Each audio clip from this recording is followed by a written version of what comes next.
Welcome, everyone, to the Unified Advanced League. My name is 4x4. That is Billabang. We are here bringing you some Cloud Division action between Meme City Esports and Illinois College, not to be confused with Illini Esports, of course not. Billabang, how you doing, my friend?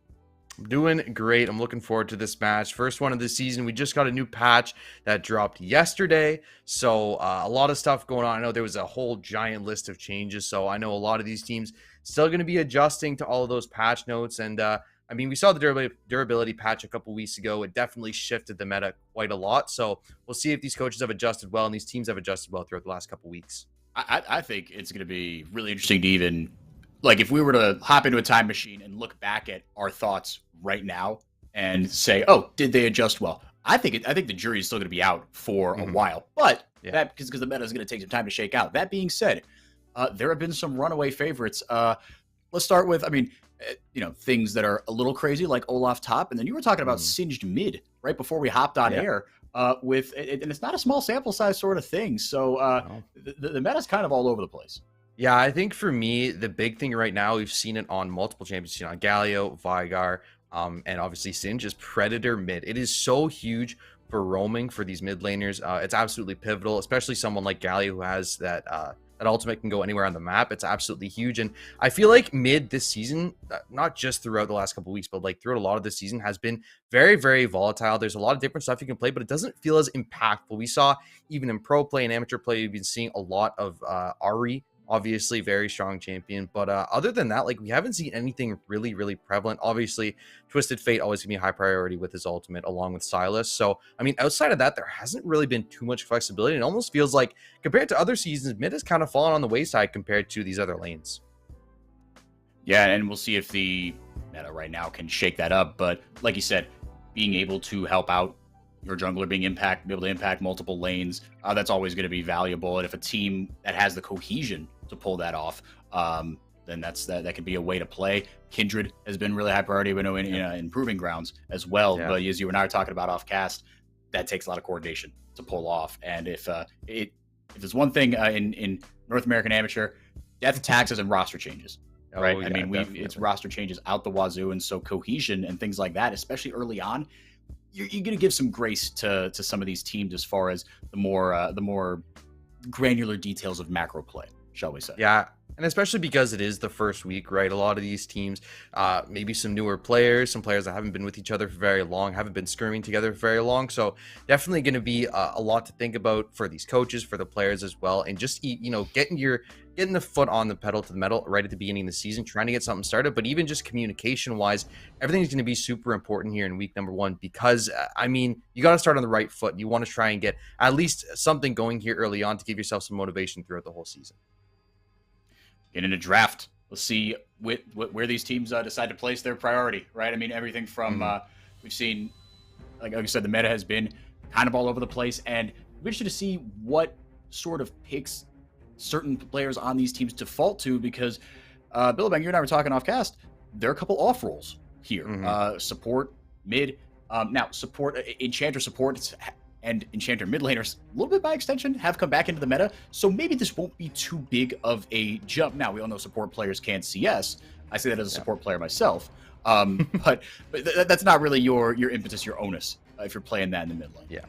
And I think we talked about, too, the fact that you have these roaming mid laners is super important, because you don't have to play for that all in on your mid laner, have your jungler constantly roaming to you. You can invest your time in the jungle. You're talking about Kindred having super high priority. That might be something that, mid laner tries to look towards their jungler, tries to get their jungler ahead. First bans are going to be Victor and Gangplank. So Victor, something, I mean, obviously, we've seen it throughout a lot of this season. It's been something super strong ever since the Arcane buff came through. It's been pretty high priority in mid lane, so pretty good blind pick, and something that looks like they want to take off the board very early. Yeah, Gangplank is really high priority these days, like you were saying. As the rest of these bans come in, the control mages have not fallen out of the meta. Like you said, a lot of things have changed, but these sort of high floor mid laners, they have not. Not at all. We are going to see an Olaf ban coming through. We talked about that.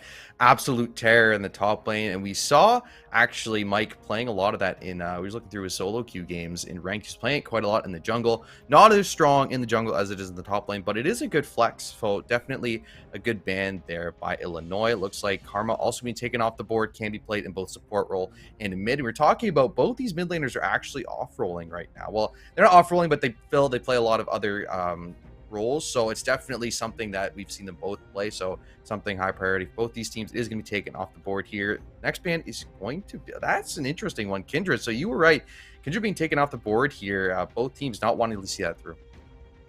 Yeah, and it is surprising because of, like we said, that teamwork aspect of it, because Kindred, you referred to it as feast or famine. She's super snowbally, right? I think of champions like her, like Viego or them, I should say. Viego to a bit of a lesser extent, but Viego can get back into the game, and I think that's with his resets, that's what gives him that get out of jail free card. That Bel'Veth is a hover, or at least it should be, or else someone's breaking some rules, because she is disabled. Came out less than 24 hours ago. Wouldn't be surprised if you B1 Wukong right here. Indeed, that will be the case. Yeah, exactly. Yeah, they're doing it too.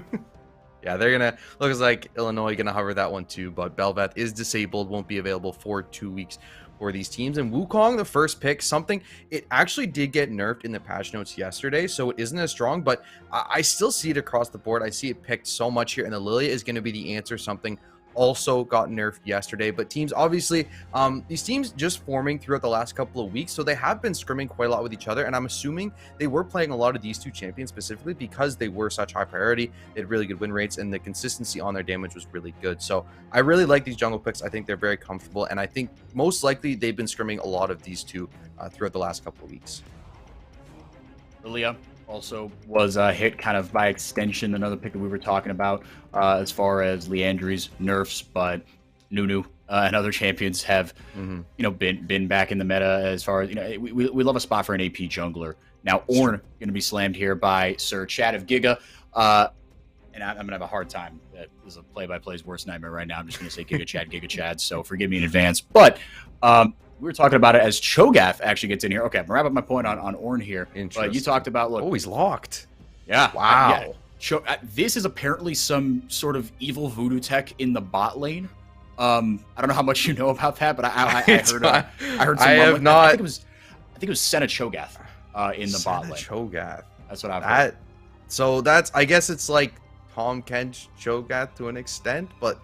That's very interesting, but you are going to get the Senna through, so you might be right. Ooh, Kog'Maw actually is going to be the lock there. So Kog'Maw, another character who did get nerfed yesterday. So we got a lot of champions that I'm assuming they've been scrimming a lot with. Yes, they did get nerfed yesterday, but it is just a day after the patch, so they haven't really had too much practice on it. Going back to something comfortable, but I mean, I'd be very interested to see if this Cho'Gath did decide to go bot. I mean, Ornn isn't really a threat to him in laning phase, so he can, once he starts getting those stacks, he should be okay to farm them up here. Lucian looks like it's going to be the pick, so that is going to be the ADCs locked in for both sides. How do you like this ADC matchup with Kog'Maw versus Illusion? I mean, let's see what they're going to be paired with. I imagine you'll just get like Cog Lulu versus, honestly, Lucian Nami. I think Enchantress have been, just fine. They haven't been really, they've been strengthened for sure. But I think pre-6, I give the edge to Lucian because I think the trading is so powerful, especially if you pair it with a Nami. But then when the range gets extended, I mean, I feel like the W for Cog is a little easy to dodge. But I think as far as early lane pressure, you can have that for your Lucian lane, and that might help out Cross here on Lilia, right? That looks to snowball herself. If you have pushing lanes, if you have winning lanes, you can certainly assist your jungler in that lane in that way. And again, right there's your Nami ban immediately, and the Lulu ban on the other side. Man, for anyone audience at home, this is the smartest I'm going to look all cast. Yeah, I mean, honestly, it was kind of a given. It was either you leave both.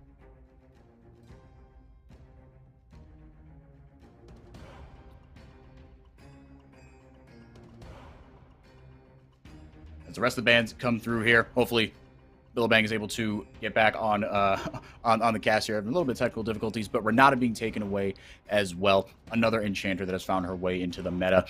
Wouldn't be surprised, honestly, with the bottom lanes being, well, I guess the AD carries have been picked, but Seraphine has found her way into the meta as well. Mid lane flex. She's that quote unquote AD carry, right? Kind of your mage bot, if you will. Veigar taken away as well. Billabang mentioned that earlier. So going to take that out of the hands of Wrecked by Kakarot. But so far, I've been surprised with the amount of priority we've seen for tanks just in the meta in general. But that being said, Sir Chat of Giga, if there's one point to kind of make here, and again, you can only go off so much as far as an OPGG, and we haven't seen these teams play how they work as a unit. But he is the one member of these 10 players. Again, do this information what you will, audience. But he's one member of these 10 players that is not Diamond. He's Plat 1, but his win rate is nice. So maybe just put him on an Ornn to just kind of leave him on an island, farm, right, and just scale into the late game like that. Nautilus will be the answer, or well, not really the answer here, maybe the question, depending on what else is picked on the other side for Meme City Esports. Again, this is your Unified Advanced League first week of the split here. There's that Seraphine. We're in the Ocean Division. First game is a best of 3, which is why you see the zeros up there by the draft clock. With Seraphine picked up here, wouldn't be surprised to see her go into the mid lane, Cho top, Wukong mid, and then your Kog'Maw in the bot lane. See what that gets paired with. Maybe you go engage or something a little beefier, kind of go like for like, so that if you eat a couple of dredge lines, it's not the worst thing in the world. Zilean gonna be slammed here. Yeah, wouldn't be surprised. Yeah, that makes a lot of sense.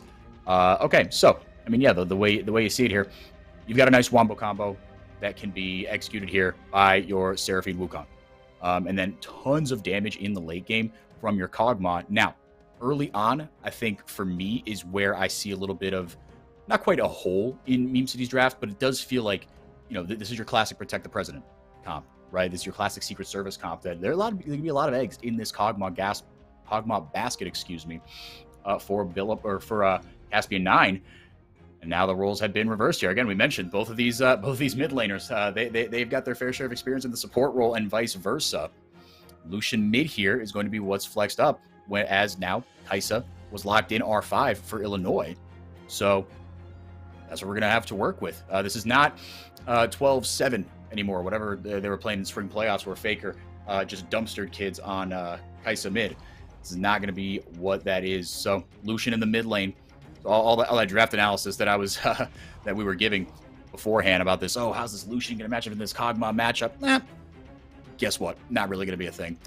So yeah, Kai'Sa Nautilus, about a stock standard as they come into the Kog'Maw Seraphine.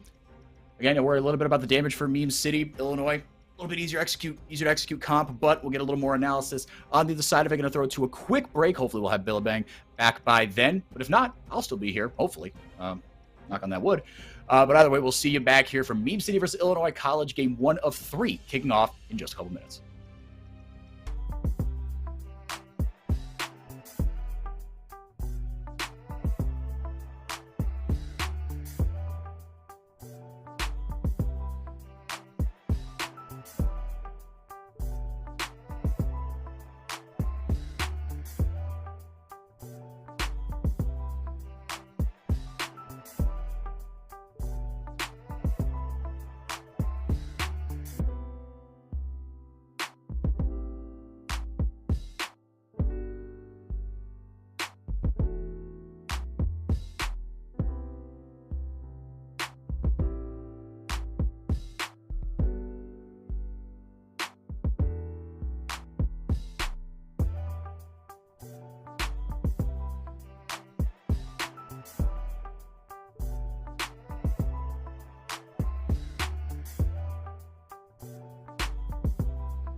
Welcome, welcome, welcome, everybody, to the Unified Advanced League game 1 of 3, week 1, kicking off with Meme City Esports on the blue side, Illinois College on the red side. My name is 4Y4. My color caster today is Billabang. He's back. A little power surge can't take down the greatest color caster this side of the Mississippi. Wow, well, you're Canadian, so I was going to say the north side of the Mississippi. Yes, I do. I've been there. I've seen it on my many travels. So you didn't get to see the back half of this draft. Look at this travel. We might not even have time to get into it, as Recycle Bin going to get dumpstered out of the tri brush here. No big effects for that 5-man cheese, but so far just establishing a little bit of that early vision. It is in fact Cho'Gath top, Wukong in the jungle, and then we talked about it. These off rolling supports. For Meme City, these picks kind of make sense. But the Lucian ended up going into the mid lane, and we've got Kai'Sa Nautilus in the bot lane, stock standard for Illinois College. Anything jumping out to you immediately? So the thing that jumps out to me immediately is going to be this Lucian mid. It's going to have really hard pushing power early. It's going to be able to start roaming.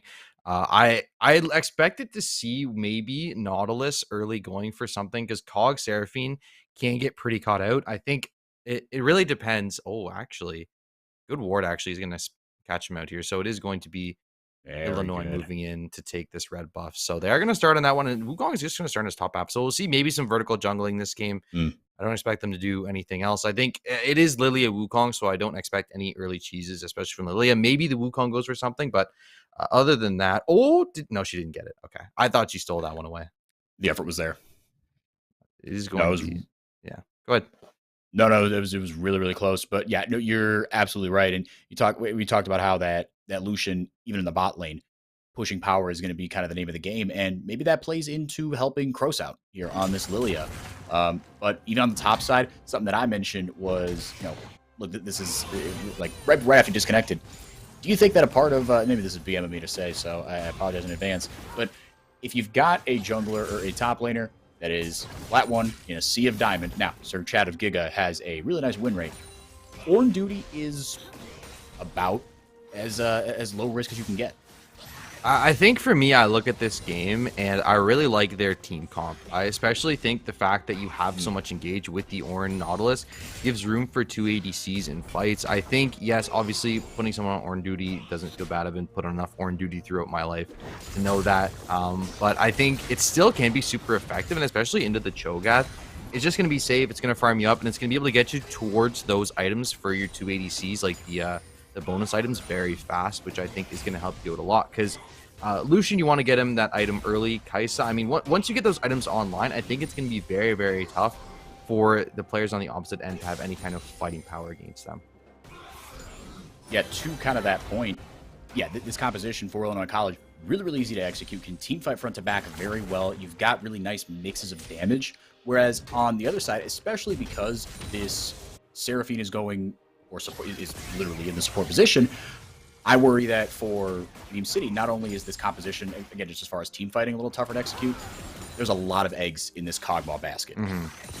Yeah, I think the fact that you're running a Zilean mid, it accentuates that Kog'Maw as being the main carry. If he dies in a fight, yeah, you have some damage from the Zilean, yeah, you have Wukong, but like realistically, especially later on, you're playing against 2 ADCs, the Lucian, Kai'Sa. You don't really have a mid laner that's going to provide a lot of damage. It's really going to be up to this Kog'Maw to stay alive in team fights and to see if those players can actually keep him alive. Because if he can get going, I think it's going to be really tough for this Nautilus and this Ornn to stay alive. But if he gets taken out early, I don't think they win team fights at all.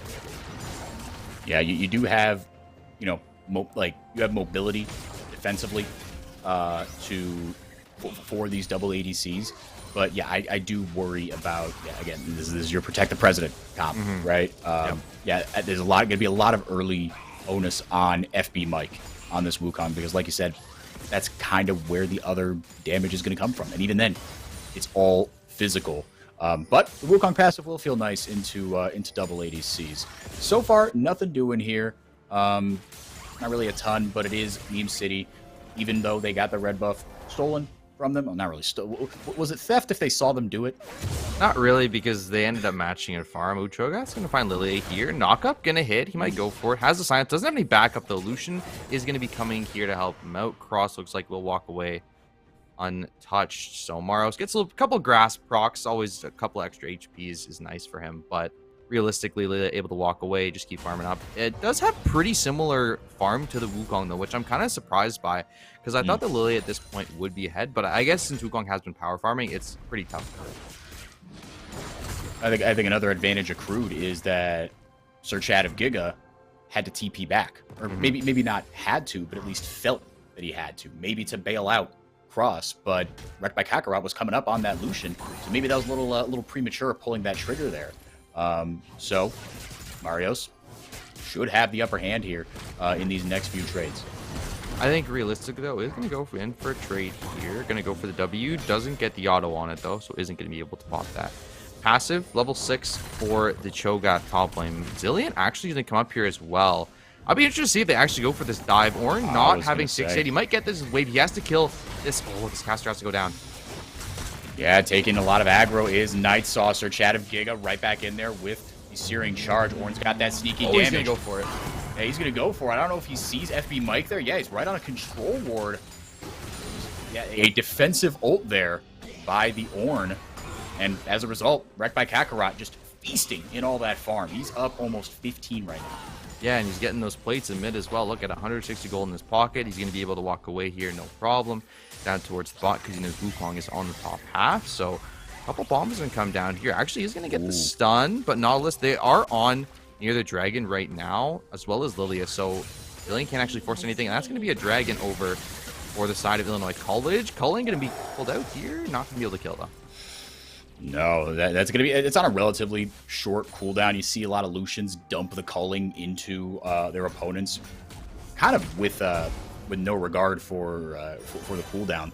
But as items come in here, it's not quite Predator mid, but the boosted swiftness were slammed immediately by Nightsaw L9. Yeah. Interesting, too, because normally on Zilean you would go for those cooldown boots, but he's just going to go for that speed. And I feel like that has to partially be because he knows his Lucian going to be just power farming mid, wants to start getting that roam and wants to start moving towards other lanes here. A couple autos in. Zilean going to have to be careful here. Does have exhaust and does have his ult, so he's still pretty safe. But, I mean, if Lilia comes in for the help, they might be able to get that kill if he stays under turret.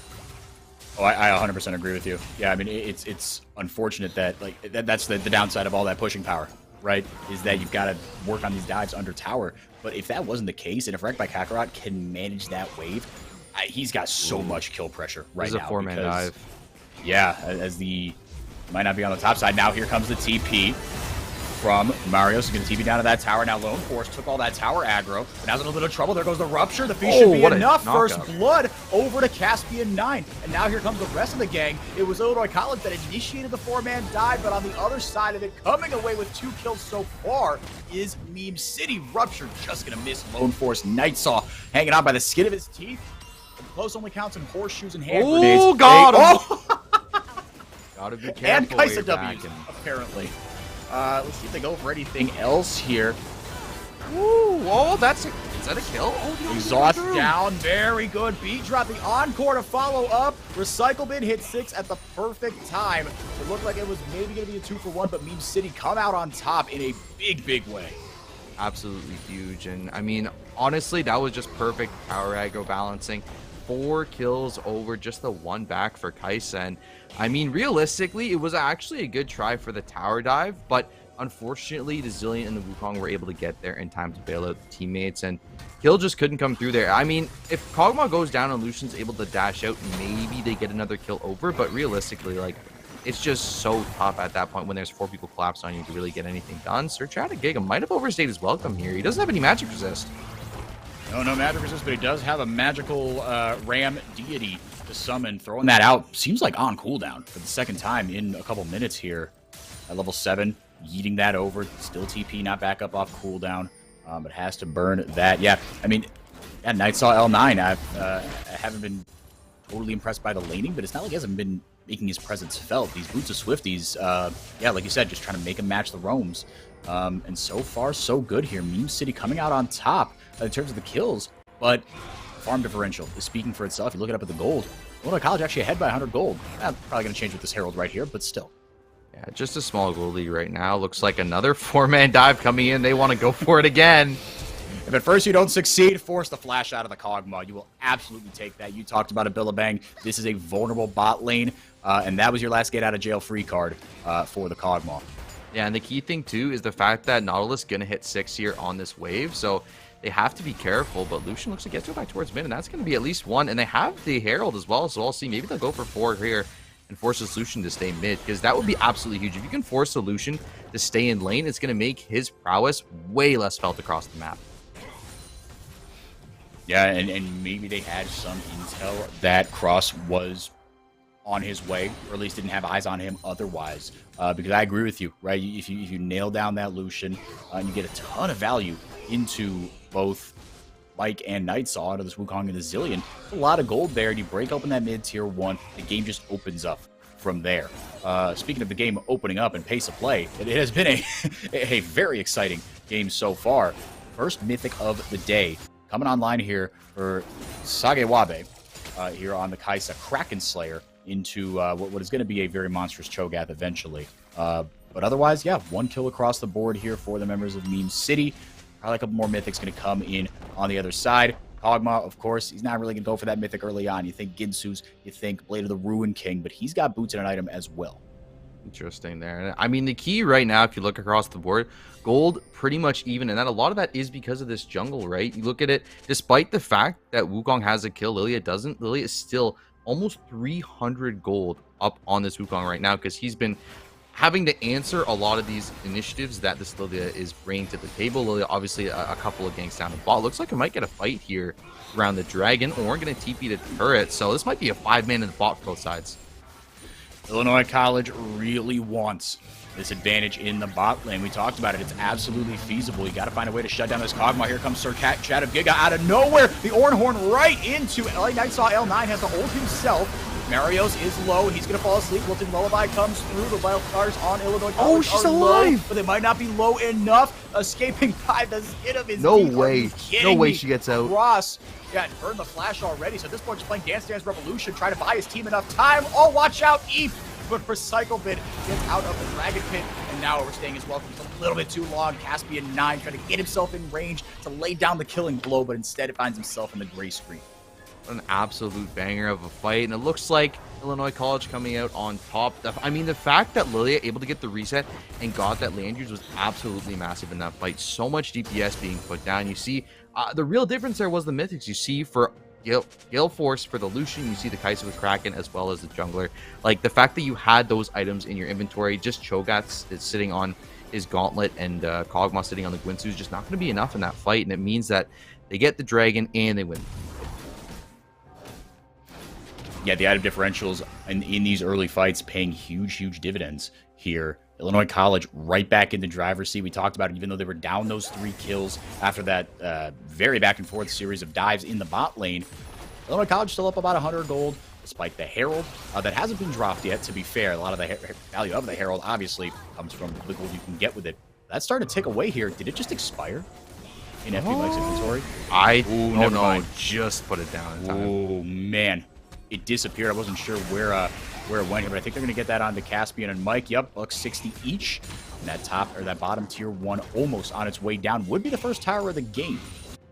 Yeah, I'm surprised here, actually. I thought that the Illinois College players would be pushing forward here, but it looks like the push is coming through on the other side already. 4 plates down in the bot. That's absolutely huge, especially because we talked about the fact that you're all-inning on this Kog'Maw, so the more gold you get him in the early game, the better he is going to look towards later stages right now. Gold still in Illinois' favor by about 1,000, despite that Rift Herald going down, and obviously a lot of that can be attributed to the farm difference across the board. Already right now, just 40 CS in the jungle, 50 CS in mid, just 15 in the bot. Like, it is just Illinois farming better, and it's paying them right into their pockets. Yeah, it gets tougher. I mean, look, we are still in early shakes here. We barely crossed the 14-minute mark, but it does get tougher and tougher to see how this is going to, how Meme City gets a way back into this, especially if Illinois College is the one starting these fights, because they can team fight front to back just so much better. And they've proven, look, like, if Caspian can't get into a decent position here, right? If like we saw in that Dragon fight, if Illinois College are calling the shots, they're just going to throw their wallets at you. Yeah, and especially with the fact that you have, even if you take down one of these ADCs, because I think the reality is, like, you get the Wukong in the back line, you have the Cho'Gath as well, you provide a lot of CC, you try and lock down either the Lilia or the Lucian, but you have this Kai'Sa to worry about as well that's going to be firing on all cylinders. So like you said, it is going to be very tough going later on in this game for the execution to come through from Meme City. It is going to have to be almost perfect team fights for them to get anything, because right now I think all the cards are in Illinois College's hand. It's one thing to have the cards, it's another to do the right thing with them. So far, a dragon apiece, and the Herald has gone over to Meme City, but still no towers taken. And we're at about the 15-minute mark. Again, that bot tier 1 hanging on by a thread. Dragon won't be up for another $130, but that's going to be the next big objective to play for. Dogma is going to be late to those mythics, and like we were also touching on in draft, like you said, take down one of the ADCs for Illinois College, the other one's right there to lay down the hurt. And this isn't Moonstone Lilia like back in the day. This is Leandry's. You know, that item, yeah, it did get hit a little bit, but that's still going to be a lot of magic and true damage coming out from Cross, whereas it's just one area, just one carry to take care of for Caspian 9. But look, I've seen Kog'Maw's the king of the late game, right? And if this game can get extended, maybe you've got an avenue, but Ornn on the other side, he's all right to scale as well. Meme City going to grab their second Herald. See what they can do with that. They need an avenue back into this. It has to come by way of map control, I think. Dragon up in 35 as well, so it'll be interesting to see. Maybe they give it to Cho'Gath in top lane. He drops a Herald, then they go towards this Dragon, force them. Yeah, it is going to be actually drop in mid, see if they can get this mid turret, at least get some push in. They're going to get first position here on... Actually, they're not going to go for Dragon. That's very interesting, because usually you use that Herald to go push mid and then give yourselves first look towards the Dragon, but they actually wanted to make sure it hit the turret, so they kind of sacrificed a lot of their vision. Now you see there's already 2 in the river for Illinois College.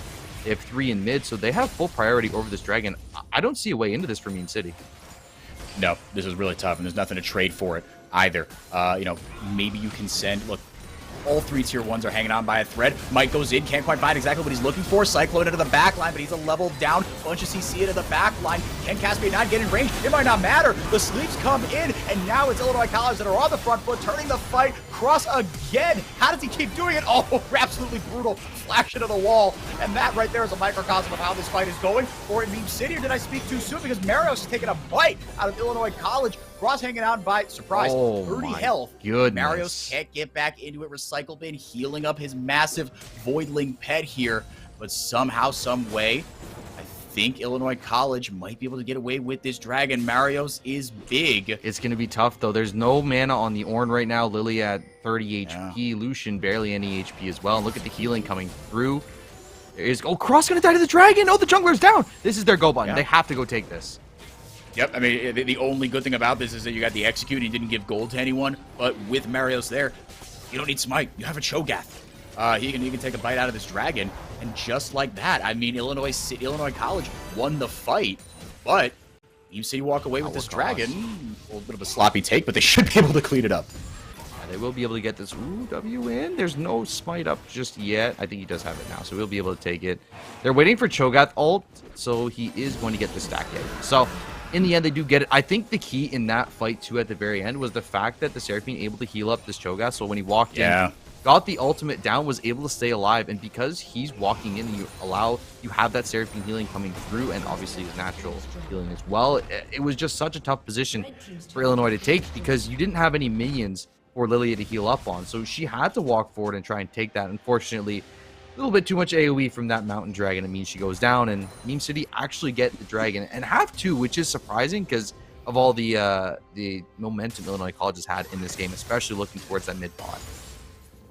Yep, we were talking about it earlier. It's one thing to have the right cards in your hand. It's another thing to do the right thing with them. And to be fair to them, it's not like there were any massive mistakes. Like you said, I mean, look, Cross should have been dead to rights in that fight. Almost died twice. And Cho'Gath makes it so that you don't need a jungler. Almost able to get... Ooh, man, the Everfrost down. Now calling out. FB Mike looking for a kill. Wasn't able to get the double bomb. It doesn't matter. The Cyclone's back up off cooldown. Wrecked by Kakarot. Might be just that. Absolutely wrecked. A shutdown into the pocket of FB Mike. Don't look now, Billabang, but Meme City have tied up the gold lead. they might have something cooking here. Yes, the tier 1's going to be taken down, but while we've been blathering away here, Meme City have mopped up not 1, not 2, but 3 tier 1s. They have been doing very well across the map. And, I mean, realistically, obviously, this game's still got a long way to go here. Pretty even across the board. Ooh, Cross, not in a great spot. Ooh, gonna pop the Drowsy Lilting Lullaby just in case. Yeah, you take that. Yeah, they are gonna get top turret, though, so some gold back in their pockets. And it's pretty even across the board for both of these teams right now. About 700 gold difference between them. And realistically, I think Illinois College has done such a good job of taking their advantages and using them, but Meme City has just had an answer for everything they do. And I mean, unfortunately, I think that dragon fight, if they're able to win it and get the dragon all get out, I think it's a lot more in their favor. I think they get a lot more map control, but just unfortunately, a little bit of AoE from that dragon cost them so much here in the last couple of minutes. No, honestly, I'm glad you brought that up again. I had kind of forgotten about that. I attributed a little more to the Recycle Bin and the Seraphine healing up Marios, and yes, that was a big part of it, but Smite, that's why you can't take objectives without... It really is that simple sometimes. And I was going to say, too, it's the fact that you're also losing so much around the map. You're losing waves, you're dropping stuff, because you saw how much indecision they had around that dragon. Right. Do we want to take it? You saw Lilia taking 4 seconds to back and then deciding to come back for it. So, like, it's not only time wasted and you don't get the dragon, it's also time wasted losing gold around the map. So it's almost like it is the first week. Obviously, these teams still communicate, still getting their communication together, still trying to decide what they want to do. So got to shake off a little bit of that rust, but it is something that when you look further on in this game as we get towards the later stages, you look back and say, was the dragon that pivotal? Was that gold you missed out on, those turrets you couldn't quite finish, going to make that much of a difference later on in this game? Yeah, we'll see. Thankfully, a majority of the teams in any given division here in the UAL do make the playoffs, so even if you do drop a couple early best of threes, is far from a death sentence. Into the side lanes we go as Night Saw and Sir Chad of Giga getting into it here. So far, so good. A pretty good game here. We've pointed out Sir Chad of Giga as a potential maybe weak spot for Illinois College, but hey, Horn Duty, he's doing A-okay. Now, Marios is having a pretty good game by all accounts, but it's not really because he was just like slapping the Ornn around in lane or any of that. He just had a couple really good endings to those fights, like the dragon fight we were talking about. Yeah, he's definitely been in the right position at the right time. And I mean, the important thing is he's getting his items, he's tanking up, because he is going to be that big frontliner. He is really, I mean, Wukong, you see him, Sunder and Maul, like he's not going to be that tanky. He is going to be that big frontline for this Kog'Maw to keep him alive. We talked about they are an all-in on this Kog'Maw. So it is, if he dies in a fight, it's going to be really tough for them. Mario's actually going to be caught out here. Ooh, he might be in a tough spot. And maybe getting a little bit greedy here. Horn in, bounced over to the wrong side, or didn't even hit it, but it doesn't matter because Marios is going to burn the flash. You will take that. Yeah, for a very immobile tank here with not a lot of engage. That's a big resource there for Marios. Not going to be available. Next dragon up in 30 seconds. It will be that Mountain Soul. FB Mike with no regard for human life, just flashing right in, gets the Cyclone off. But can he light up more than he can shoot? No, he's out of there. He's got the Chrono Shift on him, so now he's going to go back in. The Encore helps slow it down a little bit, but now Cross gets absolutely popped. He do a lot of damage, but as squishy as they come right now, durability update, be damned. Marios, is he in trouble? There goes Sage Wabe in with the ultimate. Now FB Mike, the clone, will take the brunt of the hit. It's just a 1-for-1 after all that. 4v4 here at this dragon, but the important thing is Illinois College's jungler is down. Wukong still alive here. FB Mike about a third HP. He's gonna go, I think he could go for the steal. I don't know if they have wards over the wall. He doesn't have pink. He's gonna go for it. He gets it. Oh, it's that easy, boys. He goes over the wall, and twice now. These small moments, these small increments where Cross hasn't been there to be able to secure the smite. FB Mike knew that was a one-way trip, but now he's put his team at soul point. Yeah, so, and one thing I did want to point out, so Mountain Soul specifically, I was reading some articles, and like there's, I forget what Leakcast was talking about it, but it actually is the most powerful soul to get. Teams that get the Mountain Soul win something like 4 or 5% more than any other team. So despite the fact that, yeah, you feel better when you're healing on damage with Ocean or you're doing more damage with Infernal, Mountain Soul is actually the most important soul to get. And now that Meme City is just a 1 away from it, it means Illinois College has to think about every single time that 5-minute timer is up, you got to be thinking about where your positioning is around Dragon, because if they take it, it's a long and tough road for you to try and work through. Yeah, and I think you nailed it, and that's something that is such a big part as well of getting on Soul Point. Yes, okay, the numbers are bigger and you stay alive longer, great. But you can guarantee where the other team is going to be at least once every 5 minutes. And then that's so important. Building on a lead here. There goes the Feral Scream. Lone Force. Yeah, cool. You're out of there. Sagawabe's not going to be able to save you this time. Marios, another kill for him. He's got 3, and those feast stacks are climbing up. Want to touch one more thing on the Mountain Soul is here now. They might look for Baron, and I think they could take it here. It's going to be a 4v5. It's just Lone Force. Cross is around. See if they have enough damage here. Sagewabe. Sir Chad of Giga gets the ult onto Recycle Bin. A lot of CC for this Meme City squad. The Canadian Ray not going to do a lot. FB Mike in. Gets the Cyclone off. And can he get out? It might not even matter. He's doing his job. Frontline be damned. How about 2 kills and a shutdown for Caspian FB Mike? It is Meme City running all over this game. And you see on your screen that triple kill for Kog'Maw. That spells disaster for Illinois. Not only do they lose the Baron here, not only do they lose their map pressure, but they give 3 more kills over to this all-in Kog'Maw. And I mean, that is just probably the worst possibility that you could have in that fight. I think Orange just pulled the trigger a little bit too soon. Everyone was not in position, and unfortunately, I mean, you didn't have your Nautilus for your engage, got out right before that Baron fight. Now Baron for Meme City, they are coming back in this game, and they are roaring here at the 26-minute mark. Billabang, I was skeptical of this draft, and I still look. You have a right to be, because it was definitely early on in this game. It was not looking too great, especially with those 4-man dive spot. But I mean, the fact that they were able to weather that storm, the fact that they were able not only to stay alive in those, but end up turning those dive spot around, means your Kog'Maw stays alive, and now 4-2-7, 3 items strong. I mean, yes, you have the Ornn items coming through. You see now the Kraken Slayer has been upgraded for this Kaisa, but you got to find a way through this Cho'Gath, and him sitting at 3 items right now, he's looking scary and big. I got to give a lot of credit to FB Mike. I mean, yes, you know, the flashier plays like the Dragon Steals, but it's been twice now. I think of that fight that he picked right around the mid-tier 1, where he just flashed in and didn't hesitate at all. Cyclone immediately in. And even on that fight, right, the Baron, maybe they would have had the damage, maybe they wouldn't have as the top side tier 1 goes down. Ornn doing Ornn things up there with a teleport available, able to get to the fight if something breaks out. But he's the one pulling the trigger, right? And the Cyclones have been so good. The Maw is looking more and more like a genius pickup I was right going to now. say, every single time he's gone in, ooh, I might not have time for this. Cross can only just tickle the Cho'Gath. Watch out, Eep, says Marios. Right back on him. And this Baron buff now, we haven't even talked about the implications of it. They're just bearing down right now. Meme City doing a really good job of keeping the pedal to the metal. Yeah, they might be in hot water here. With that Lilia going down, you don't really have a ton of damage available across the board here. Obviously, you see the Kaisa at 3 items. It's going to be really up to her. Lucian not doing too much as well, and looks like they're just going to give up the spot inhibitor. Maybe they'll pick a fight now, but no, they're not going to have time to. They're going to go towards mid, and that's 2 inhibs down, and there was no resistance at all, and Baron up in 32 seconds. What do you do if you're Illinois right now? You got me. I mean, I think my simple, if bad answer is building off what you said. Your Kaisa has the Kraken Slayer, right? I mean, obviously, look, it's Caspian 9 is doing the damage, the Kog'Maw is getting all the glory, right? But the setup, and these fights do not happen without, honestly, the whole top side. And they've been playing unbelievably well. They've all in on this Kog'Maw here. Yes. Because this Dragon's going to be up in 3 seconds. If Illinois College decided to burn this down, Wukong's not going to be back in time, and they might be in trouble, but no.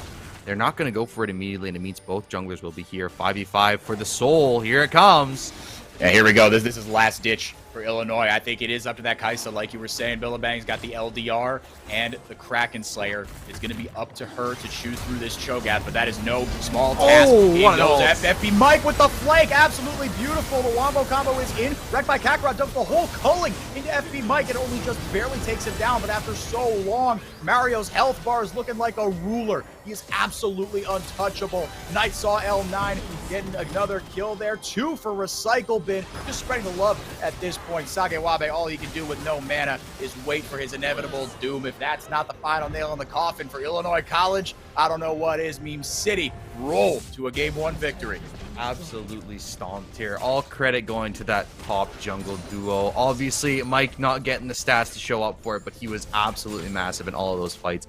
Finding those perfect flanks, and 6-2-11 on this Cho'Gath. When he picked it second rotation, I was definitely questioning what he was doing, but I have no questions now. Maybe a question about that one. But nonetheless, Meme City going to take game number 1 and an absolute thumping of Illinois College. And this is that eternal lesson, right? It's one thing to draft a certain way. It is another thing to execute. And for Meme City, the execution was unbelievable on this draft. The team fights were so clean, even though they were that much harder to execute, right? We've been praising FB Mike. He was awesome. If I had to give an MVP, I think it'd be him. Yeah, me for sure. I think give it to him. He was so instrumental in those fights. He always managed to find at least 2 or 3 people in the back line, get those knockups through. And I mean, it didn't matter how much engage you have with or Nautilus. If your Wukong is popping off, it is so hard to keep track of him in fights. And I think for me, the smartest thing he did that game wasn't even any action. It was buying that Maw, because that saved him multiple times in fights. He's able to get that second knockup through, and that made such a huge difference because the follow-up is able to get there because, you know, Kog'Maw isn't that fast, but once he gets in that fight, once he starts popping that W, there is nobody stopping him, and FB Mike allowed him to do that. So definitely my MVP that game goes to him. Yeah, you pointed out the Maw, and I'm getting flashbacks to the amount of times he goes in. And the first couple times I was skeptical, but then by the third or fourth time I thought, well, he's going to get that second Cyclone off, like you were saying, and the reason he survives is going to be a little bit of chunk of purple health right there. That's all you need. And exactly, that was all he needed. Really awesome. The victory kind of came out of nowhere. Just a couple of really well executed team fights by Meme City, Illinois. And for me, if I'm looking at improvements, you brought it up a little bit. We didn't get to expound on it too much because the action was explosive from like the 25 to 35 minute mark. But the early game pressure that they had in their composition, they were not able to create a big enough lead. That. So, I mean, we talk about execution, and that's a swing and a miss on the Illinois side. Yeah, I think for me, those 4-man dive spot needed to happen, and they need to have kills come through. So I definitely think for me, looking forward to that next game, to game number 2, you got to look back at your bot lane and say, okay, we can go all in. And I think it was a good idea, but you got to look at your execution, get that down right, and that's going to be your way back into the series. It should be a good one. It hung in the balance here for the first 10 or 15 minutes. So game 2 could very easily be another banger. Meme City and Illinois College will be back for game 2, the Unified Advanced League Cloud Division action when we come back.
Welcome back, friends. Unified Premier back with Unified Advanced League Game 2 coming at you for Meme City versus Illinois East or Illinois College.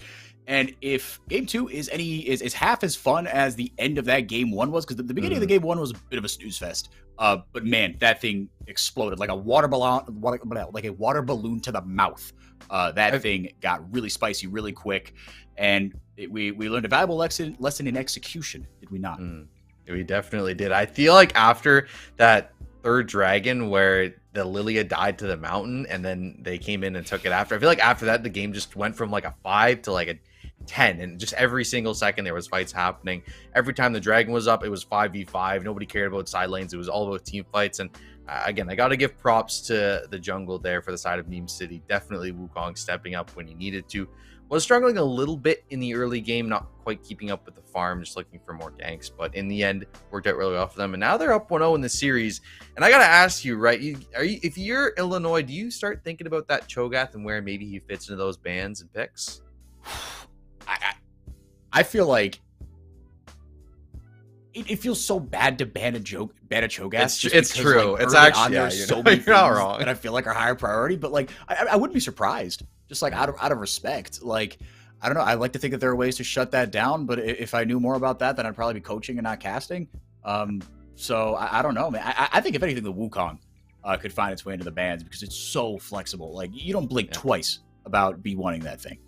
No, yeah, it's definitely super, super high priority. And it got nerfed, doesn't matter. They don't care. As long as it works, it works. And as long as this kit's as good as it is, I don't think that's going to change. So I think because it provides so much for the team, they go for it again. And like you said, I think banning Cho'Gath feels bad because it's banning Cho'Gath. But at the same time, if he's going to do that well, maybe you go for something like a split pushing top lane who can actually, force the Cho'Gath to at least lane with them for some of the time and not be in those team fights. Maybe that's a direction Illinois want to go. But realistically, if you look at the game overall, I think the fact that you had a Lucian Kai'Sa in the mid bot means you should have had that dragon priority. But I really feel like Illinois didn't have that for a lot of the game. And I agree with you. And that, I think that for me, that's a big point of criticism, if nothing else, because like you said, you've got not one, but two pushing lanes. But then on top of that, it's not like Meme City played a lot of those engages really well. I think of that Herald push, you said it, because it's a textbook like cut and paste play, is that you drop the Herald mid so you can get first look there onto the dragon. And there was a lot of indecision on Meme City's part as well. Not a fair amount of indecision on Illinois College's part as well.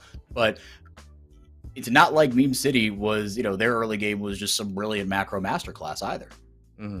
I'm really excited to see, looking towards the second game, what these mid laners decide to go. I feel like we talked about this, the fact that both these mid laners aren't, and we look at every other role, all the OP.GGs, and we're saying, okay, like obviously everybody's playing in their role, but the mid laners pretty much fill players. Like we've seen them play almost every role in the game. So for me, I think mid lane again is going to kind of be a toss up. We might see some mages, we might see another Zillion, maybe another ADC, but it's got me excited to see what they have in this game number 2, especially for the side of Illinois. Maybe swap out that Lucian for something different and try something new, because obviously it didn't quite work out in the first one. No, yeah, and it's tough because it's like on the one hand you think, okay, well let's get something that can, okay, what did we screw up last time? Well, we weren't able to execute on our pushes. Okay, well, what do you do? Get lanes that just sit back and take tooth punches, right? Yeah, maybe, I don't know, man. With the amount of proactivity, again, it was far from perfect, but Meme City showed a lot of good proactivity. So I like to think he gets something that matches that, right? I mean, even the Swifties on the Zillion were a bit of a question mark ping initially, but like you said, it was to farm and then get the heck out of dodge. It really forced Lucian into a really tough spot. But I'm glad you pointed out the mid lane. I think that is, like you said, it's going to be volatile. I think this split, right, as the meta shakes out, this durability patch has made the meta, I think, just so much fun. I was still surprised that Victor got a ban, but I wouldn't be surprised. I wouldn't be surprised, like you said, if we see Victor, Orianna, Ahri, as boring as that might be. I wouldn't be surprised if that's. I really hope not, because I like seeing the variety of mid lane. I love seeing people, like, I think that is something in League that I've always enjoyed, even watching like pro play, academy, amateur play, like seeing unusual picks in spots always makes the game way more exciting, and always, it kind of puts a magnifying glass over that player saying, okay, you're taking this pick, what are you going to do with it, right? Because if I had to watch 1,000 games of stock standards, the pushing top, tank jungle, mage mid. Like, I would just fall asleep watching that, right? So I always like seeing something unusual going toward, even if it's not crazy off meta, as long as it's something unusual, I think it would look really, really good. And it makes the game more exciting. And maybe it's something Illinois to think about going into game number 2. Yeah, contrary to what anyone might have you think, we do this for fun. This is a video game, so let's not forget. Very much for fun. Sides are switched. Illinois College and Meme City Esports in game 2. Getting into the draft here. Would be surprised if we see a few of the same bands, but I suppose there's a little bit of a room for maybe a Cho'Gath or a Wukong. Again, those two really took over. Marios and FB Mike were monstrous on those two picks for Meme City. The Zillion going to be taken away. Didn't like the sound of that from Nightsaw L9. I'll admit, I am surprised by that. I am very surprised by it too, because I think it had some impact, but I really didn't think it was that strong. But maybe they're just getting him off comfort, trying to put him on something. Maybe he's not feeling so much. Maybe put him on an actual, a mid laner that might actually make him be play able to real mid lane. Come on. Yeah, it's true. It's true. I feel like Zillion is one of those people where it's just like, well, you have one skill shot. That's pretty much all you need to do is just hit Qs. So it doesn't really take too much skill. It's like Yumi, you just hit Q. That's your only job. So a little bit of similarities there. We are going to get the Karma ban again for Meme City. So another shot at, I guess it is kind of a support ban, but at the same time, we were talking about Rex plays that in the mid lane. So a couple of mid lane bans coming through early on in this one. Yeah, and leave the jungle pool maybe slightly less pitch. No shot. They actually are going to ban this Cho'Gath. Marios, quit right now. You won. You got someone to ban a Cho'Gath. He's got something spicier for us. If he's got something even spicier, man. Look, Yi got nerfed a bunch. We saw Singed right in the top and the mid lane. He's got a non-trivial amount of games played. And I think, I like Lolalytics. You like U.GG. Either way, both those sites say, no, Singed mid, he's kind of insane right now. Good. Really, really, really good. That'd be one for the books. It'd be something interesting to see. We are going to get the Zeri ban through for the side of Meme City. It did get banned out in the first one. So interesting to see here going towards the ADC. And I was going to talk. So do you think we actually see one of these two teams take that 1-2 support ADC? Because we saw last time they both picked ADCs, but they didn't pick their supports. And we saw the Lulu get banned and the Nami get banned. Yeah, I don't know. I just feel like there are certain picks that are just going to be higher priority, and as a result, that's going to pinch the support pool down bot. But on the other hand, it might behoove you early in the draft to be like, look, if 5 of these supports are worth banning out, then clearly there's something that I can play with my eyes closed, right? Whether it's Lulu, Renata, Seraphine, whatever.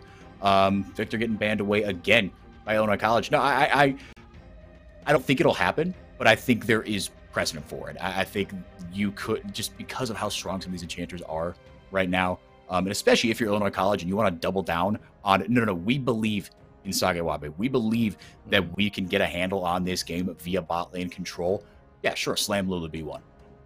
Definitely is going to be interesting to see if they go for that Kog'Maw Lulu combination. Last ban is going to be Gangplank, so again, don't want to see that one on top lane. That's been getting a lot of bans throughout a lot of the season, just because from the durability update, you can say alive in top lane, but just in general, he's been very strong and hasn't really been touched too much throughout the patch notes. So it is going to be Lucian, first pick again for Illinois. So we'll see. Maybe it goes towards mid lane again. It could flex towards bot. Could even flex towards top. I wouldn't be surprised to see that go towards top as well. No, neither would I. Marios gonna take the Ornn again, another blindable as they come champion. And then I'm looking at jungle here. Right, let the Lucian counter fall down the pecking order. If you've got something for it, let the team composition shake out. Lucian is just such a linchpin of any composition he's played in. See how that all goes down. Caspian 9, he was good on the cog, like we said. Everyone set it up really nicely for him on Meme City. But at the end of the day, you got to have the damage, and that's exactly what Caspian provided.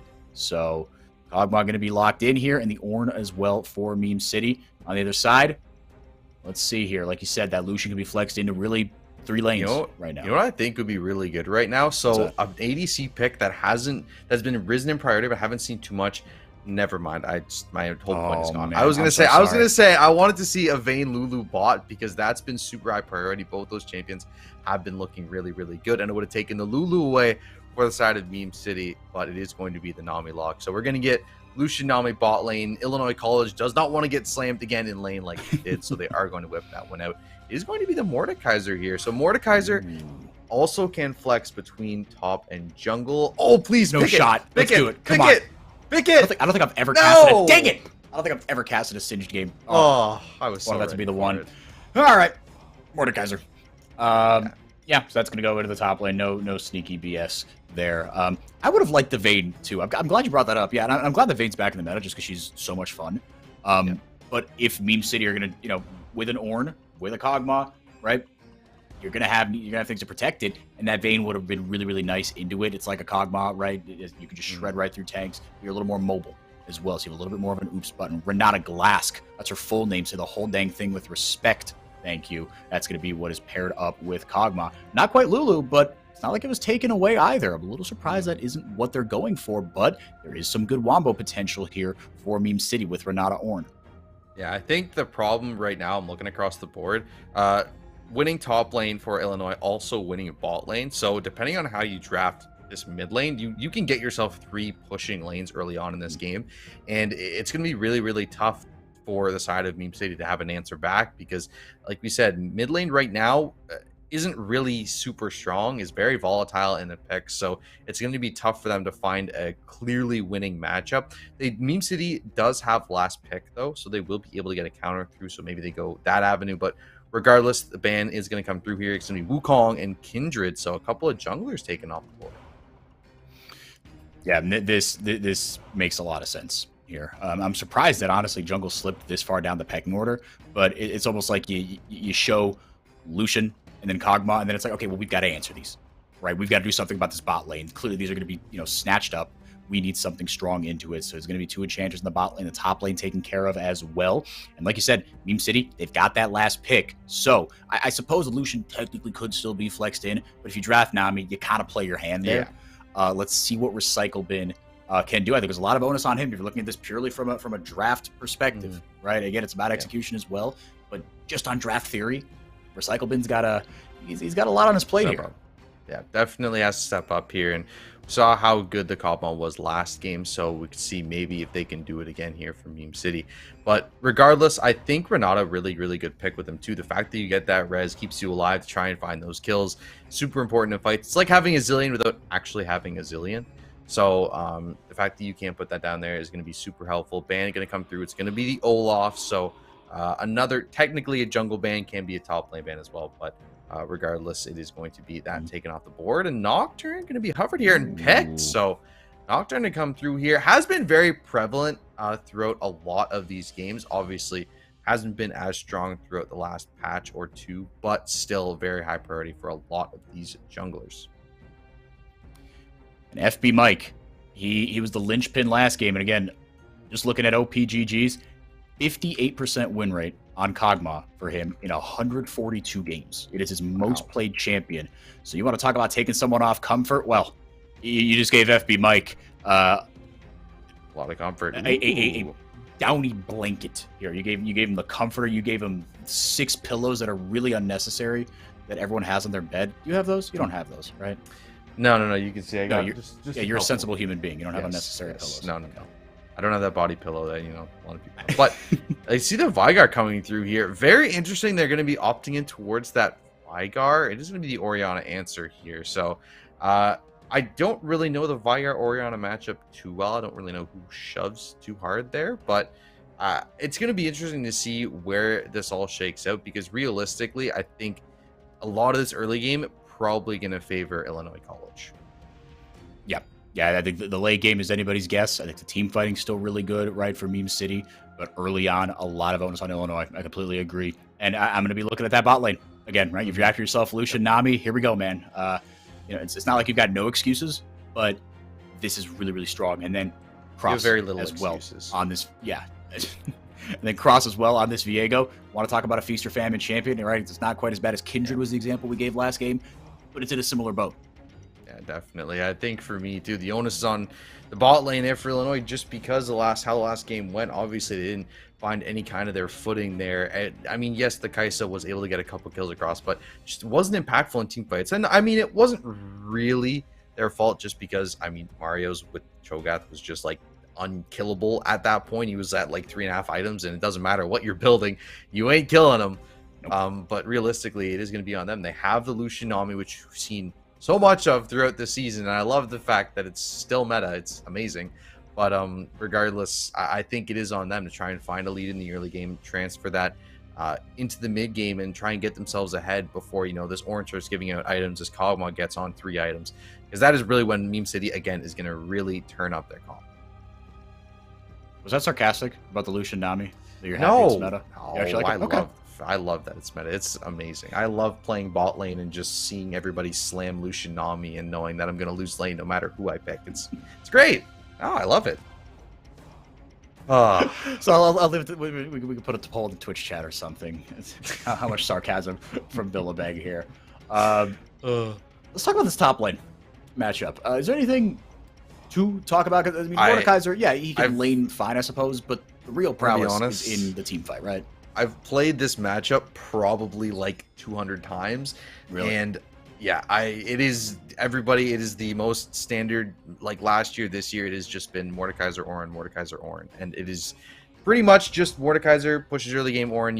You can fight him like level 2 to 5, you'll win. As soon as he gets level 6, you just stop fighting him in lane and just farm minions. So probably not going to be that exciting, but here we go. Hopefully we get an exciting game. Number 2 here between Illinois College and Meme City. Illinois College looking to strike back after that first game loss, and Meme City looking to close out the series here in the first game of the UAL.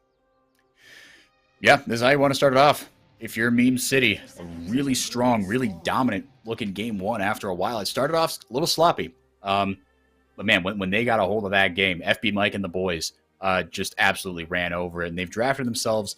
The draft is certainly looking better here for Meme City. It seems like it has a little bit more of an identity, right? You get the ball in from Oriana, in through FB Mike. If he's not the shot caller, it feels like he is on that Wukong. Definitely. You know, even if he wasn't kind of the shot caller, his play was doing the shot calling. So I don't know if anyone was tilted at him in the Discord chat or anything, but look, all's well that ends well. But yeah, Illinois College, a lot of bonus early on. If they cannot get into this game, I mean, that's kind of what did them in last game. But I feel the consequences are going to be much more dire if they can't wrest control of this early game, Illinois College, this game. Interesting, too. We got the exhaust on Kog'Maw, no cleanse, so he is going to have to build QSS for that Mordekaiser eventually at one point. Maybe even the Nocturne as well, because you don't want to be stuck in that death realm with that champion. And I mean, realistically, looking at this game, a cleanse... I don't know if I like this cleanse from Lucian, I'm going to be honest. Because for me, I feel like if you're playing Lucian Nami, yes, obviously you want to try and get away from all the CC, but like heal gives you that move speed, it gives you that kill potential, and I feel like that is way more important than negating a little bit of CC. No, I agree with you. Honestly, I didn't even look down there. I'm surprised at that. Yeah, I mean, what are you cleansing, right? Especially in lane. This is where you're going to make your money if you are Sagewabe and Lone Force. But hey, we could look like idiots in a couple minutes here. It's true. They could make us look like idiots. That's why we're just we're not as good as these people are, obviously. But you know, looking across this game, I'm interested to see the Veigar Orianna matchup. I think for me, Veigar has been it's been so weird seeing him pull Predator and just like roaming like other mid laners like a TF or a Silas or a Galio that are all taking the Predator as well. It's actually the pull's gonna come through. He didn't cleanse. He might die here. No, I was gonna say that's where you might be cleansing. Has to burn his flash. Got ignited as well. Down 2 summoners, but will not down his life. That was really sneaky there by Recycle Bin. Yeah, that was that's not how you want to start your Lucian Nami lane, is being down 3 sums at 3 minutes. No, this is really, really tough. And now Caspian9, he's saying, thank you. Can we keep the wave right here also? Because that would be incredibly hype. If we could just leave ourselves no room for Cross to get going here on this Viego. Keep the lane, keep the wave right here. Now Cross, I don't think he's looking for a lane gank or anything, but also a good ward placed as a result of the push at that Meme City bot lane. Guys, see a little little green ward right there from Meme City. But yeah, so far so very not good for Illinois College. To see if they can weather the storm. Both junglers, pretty standard routes here. Going to take both of those scuttles in the beginning. Most likely go for their back here, get some items. Then maybe we'll see some ganks, but engage here again in the bot lane. They just want to keep fighting. They just want to keep fighting, but Sagewame was actually the one that got the push initially, went through his entire rotation, doesn't have anything up on cooldown, but now Cross, he's going to be caught out. He's going to clear a ward. Recycle bin, able to get out of dodge. Caspian didn't have to burn any sums either. This bot lane, it feels like a bomb. Billabang, it's going to blow at some point here, and the consequences are going to be disastrous. Yeah, and the ward is now expired. Nocturne moving down. They got to watch themselves here because there's no sums on this Lucian. Kog'Maw has both, so theoretically, he could actually flash exhaust here and go for the kill, and I'm pretty sure it would be guaranteed because he's very healthy, and Lucian has no mana, but looks like they're going to back off, not going to give Nocturne a chance. Yeah, see if you can find a way around that scuttle as well. Man. I can't do that. Rude. That's Vagar players for you. It's just as annoying as a champion. That's what I used to play back in the day. Now I'm just a dirty engaged support abuser. But back in season 2 or 3, me and White Mage Vagar, we were tearing up the pissy low mid lanes, man. It was a sight to behold. Oh yeah. You were a dirty Vagar. What you were one of those unbelievable. I was a Valkaz player. That's what I'd started with. Ooh, oh, he's in trouble here. He has no mana. He has no escape. No mana. He's gonna flash, and he's not gonna go anywhere. What? Somehow held out of the flash. Maybe Sir Chad of Giga had enough there. He had the blasting wand as well. We didn't kind of see the early shakes of that trade, but that looked really, really rough for Marios. That should have been a kill for the Mordekaiser there, because there's no mana. He has flash for flash, and his E should be up very soon. So I'm very surprised Mordekaiser did not go for that, because even if he has to walk under tower, he can pop the shield. He should stay alive. So maybe a miss up there. Not really giga chatting on that play, unfortunately. No, quite the opposite, actually. Yeah. Oh, there's the flash in, though. Oh, and almost going to get the pull. Nightclaw does have to burn the flash. If Wrecked by Kakarot holds onto that baby cage, maybe they could have locked it down. Yeah, definitely had a chance there, but unfortunately was not able to convert. Now we look back towards bot lane here. Lucian ahead a little bit, but 3 daggers for this Kog'Maw. So he is going to be attacking fast. Uh-oh, he's in a rough spot. He has no ults. There is an ult from Orin. Oh, he's done. Yeah, you know who does have ult? Yep, FB Mike not even going to be able to turn off the lights. Doesn't need level 6. Speaking of level 6, walks right into the baby cage, drops a W down. Does wreck by Kakarot, but not enough mana to finish the job. But Meme City walk away with first blood. And they're going to walk away with the dragon as well. So winning both sides of the map here. And really, really good job. Or sorry, was that Illinois that took? That was Illinois that took. Yeah. So my bad. So dragon going over to Illinois. Oh, that's an R. Oh, the shield! Oh my goodness! The ball saved his life, and Airy gonna help FB Mike finish up the kill. That is absolutely brutal. Now twice that Meme City has found themselves on the right side of a couple really close trades. And now, speaking of level 6s, man, when these bot laners hit 6, it's gonna go bananas. That's going to be explosive. I just can't believe that Orianna lived there. And it's so sad, too, because you could see the Vigar just waddling. Please, just one auto, not found. But this might be a kill. Caspian in a lot of trouble here. Gets the W down. He's going to get revived. You talked about it, Billabang. The profit in the draft as Caspian's going to have his life saved for Cycle Bin. Flashes away. There goes the Heartbreaker. Cross goes in. Not going to nab the Soul. Viego's stronger at this point. It's a 1-for-1. I am very surprised he didn't go for that Kog'Maw on the back line, pick up the reset, and then maybe go for the kill. But uh-oh, Nocturne's here. Uh-oh. What's happening in bot? Oh, directed cam, don't let us down. Come on, FB Mike. Nice spell shield. Able to get the Q off, but Lone Force going to flash away. And now maybe try to turn it. Cross is very, very big. Resourceless champion, anybody? FB Mike trading back really nice damage, actually, sneakily. And Caspian laying down some armor shred as well. After all that, no blood, no foul. Looks like maybe some blood in the top lane, though. He going to come through. Ignite. Going to be popped, but not going to be enough. Summoner's Spellbook almost spelled the end of Sir Chad of Giga there. Yeah, we're into Ornn assassin tank mage, you know, hyper carry territory here. I love Ornn. He's the great. I played a lot of Ornn last couple of seasons just because, you know, you never expect him to be able to kill you in lane because, you know, he's a giant tank, but yeah, he does some ridiculous damage with his W, and you just never expect him to get popped at a 30 HP. But I'm telling you, if there's any Giga Chad champ in top lane, it's got to be Ornn. Like, has to be. Yeah, he's a strong silent type. The unseen Chad is the deadliest. And now Marios is just gonna He's just Oh, turbo chilling. he's waiting. Nocturne's up in the jungle. This could be really bad if he takes this fight. Man, I'm gonna have that initial trade, right? You were talking about it. That felt like a missed opportunity for Sir Chad of Giga, right? If nothing else, just to force the flash out of Marios. I don't think he's burned it all game. He's still sitting on that flash that should have been dead. The minions are just having a wet noodle fight up there. Marios and Chad of Giga have no regard for them. Now FB Mike with a little bit of pushing lane here in priority. Ooh, almost got the W or the Q off there. Did recycle bin. Maybe not looking for a dive just yet, but the Herald started up here by Meme City. They're keeping their foot on the gas here. The top jungle for Meme City so far for a game and a third, looking great. I just saw look at the item Ornn has right now. Like, that is just pure BM for this Mordekaiser. Because now there's no way he can actually kill him in lane. Like, Ornn will win that fight every single time until that's built. Look at this trade. Like, there's nothing Sir Chattagate can do right now. No, this is looking really, really ugly. Yeah, Marios is putting on a clinic right now. And I hate to bring up, this pain point that we thought, Sir Chad of Giga, this might be a weakness here. And last game, look, he was fine. But early shakes right now, this is looking really, really tough for the Mordekaiser.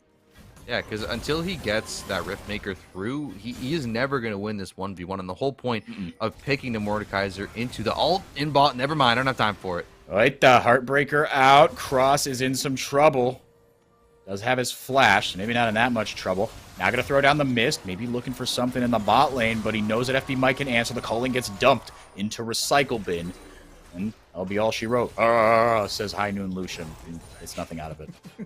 I love the culling. The culling sound is great. Ooh, he might. There's nobody around here. Nocturne, no ult. I wonder if Veigar tries to force this 1v1 in mid to get push. His dragon is up in 41 seconds, so if he's able to get this Orianna out of lane, it'd be very, very important. And another banger early game. A lot of fun. Yeah, in terms of Super kills, exciting. Yeah, it has been a lot more exciting than the last one. But again, we find ourselves in a similar spot here. Still no towers. Now, again, Meme City did mop up that first Herald, like they did last time. I think they got both Heralds last game, if I'm not mistaken, and did some good with it. Right? We criticized that mid play a little bit. I think kind of to death at this point. But FB Mike down 16 CS, but up a kill, and he's got that Herald. This is where you're going to see the game start to be broken open. But Meme City right now, they've been entirely in control here. They're up about 1,500 gold. Cross. Oh my goodness, he ran into a whole bunch of trouble here. He might have secured that scuttle, but it is Recycle Bin and Company that are first to the Dragon.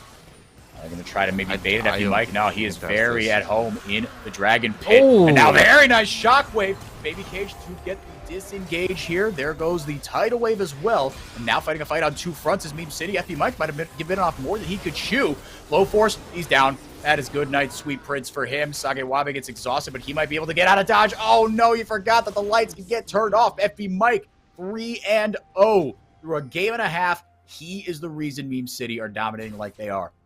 He is absolutely massive in this game. And again, he's got to be the shot caller here, because that was absolutely perfect shot calling. They are fighting on two fronts, able to find that kill on the ADC. They decided to just collapse on the bottom half, able to get the kill, pick up the dragon as well, and now ahead 3.5 or 2.5k gold here.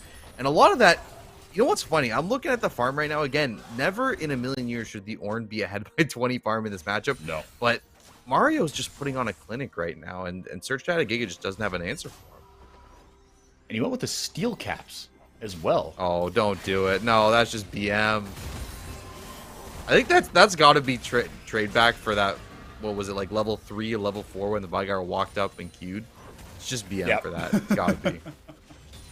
Yeah, the Shockwaves, that's going to be off cooldown really, really quick. That's one of those sneaky low cooldowns the mid laners have. It's going to be up right now. Oh, here comes a TP. FB Mike.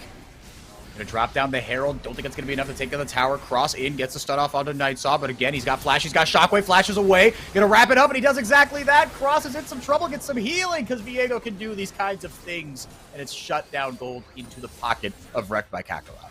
Absolutely beautiful play, and that reset was perfectly timed. The Q was coming from the Orianna, but he dodged it, and I mean, what else really can you ask for? And it looks like Viego, I'm surprised he's going Kraken this game. I haven't seen a Kraken Viego in a very long time, so it's been a minute.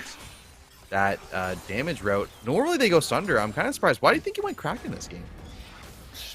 Maybe he has sounded the oh shoot, Ornn might be taking over this game klaxon, but if you as Viego find yourself beating your head into an Ornn, something has gone wrong. It's surprising.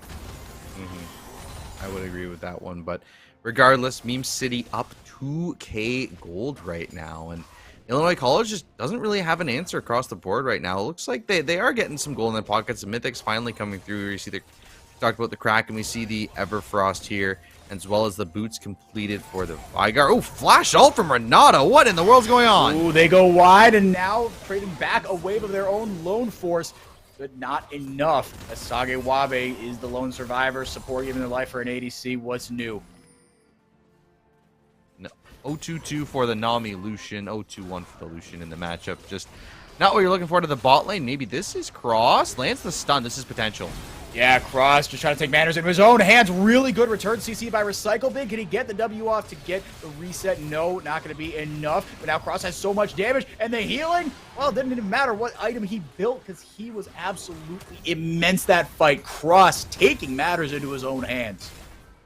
And that's the power of that Kraken Slayer. You get that true damage through on that third strike. Absolutely massive. And the mid turret also taken by Nightshot in the meantime, though. Vygar had to go try and cover for his jungler, so they do lose that.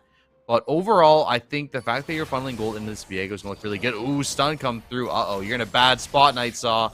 Ooh, there's the Everfrost chain as well. QR, good night.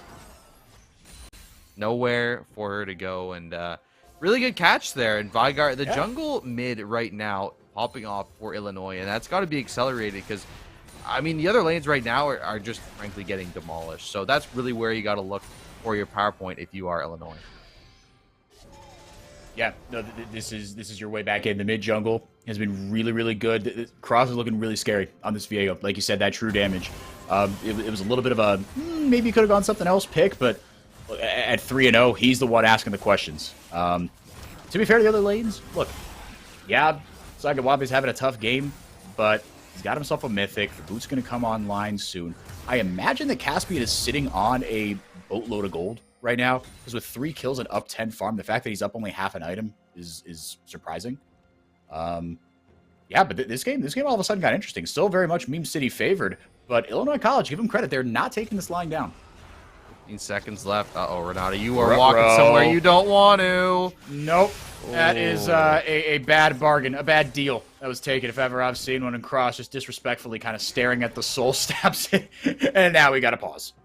Oh.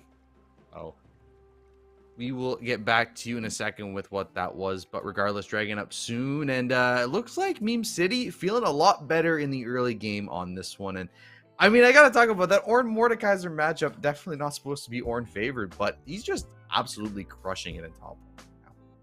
No, he's been awesome, and I think he's going to give Illinois College the life, or the Meme City rather, the lifeline that they need into this late game. Because a pick just got set up there. Yes, it was only taking down Renata for Meme City, but Illinois College, Cross, it's almost like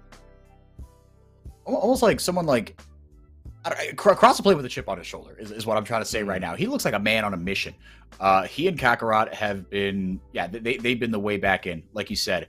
Oriana's gotten caught out a couple times. It's been really good catches. You brought that up. Look, especially if you look up at your top lane, you go, dude, Mord's getting slammed right now. Like, what do we do? Like, you're in the Discord, like DMs. You're not even have the balls to say it in like in actual voice comms because you're like, well, he's kind of getting slammed, but like, what do you do? There's nothing to do. The guy built anathemas and played steel caps. He's still getting bodied. I have no answers. Well, you take matters into your own hands, and that's exactly what the mid jungle is doing right now. So props to them. No, this one could be a lot of fun. I think this. I'm excited to see. Hopefully, this Dragon Fights gives us a taste of some sort of like front to back team fights. It's been a lot of just scattered picks and shenanigans all over the map so far. Yeah, it should be interesting to see. And obviously, you saw 2 picks right before the pause. So Dragon most likely is going to go to Illinois. So they do have that as well. And the later you get into this game, the more stacks your Vygar gets, and the more potentially he has to just walk up and one-shot your Kog'Maw. So it doesn't really matter what you are protecting him with. he gets that R through, especially when he's up to like 1,000 AP, there's nothing you can do about it. So I definitely think you have to look towards your mid jungle if you're Illinois. That is going to be your strongest position. And I mean, the Kraken Slayer is working out pretty well for Cross so far. So we'll see. Maybe he goes for something else on Orthodox. Maybe he just goes for that full attack speed crit route and then just is, shredding the absolute crap out of the Orin. That'd be interesting to see. You think you go Blade of the Ruin King or not? I mean, it's hard to not go Bork on Viego. It just feels bad to not go Bork on Viego. That wasn't even a Ruined King lore push, but look, it just nothing works. else. Yeah, it does. I think we until we get a full idea of what exactly the pause was and why, I think we're going to take it to a quick break. When we come back, though, this game hanging in the balance. It's 1-0 right now in favor of Meme City, but Illinois College not going quietly to that good night by any means. We're going to take it to a quick break. When we come back, myself, 4x4, and Billabang will be back with you for the rest of Game 2.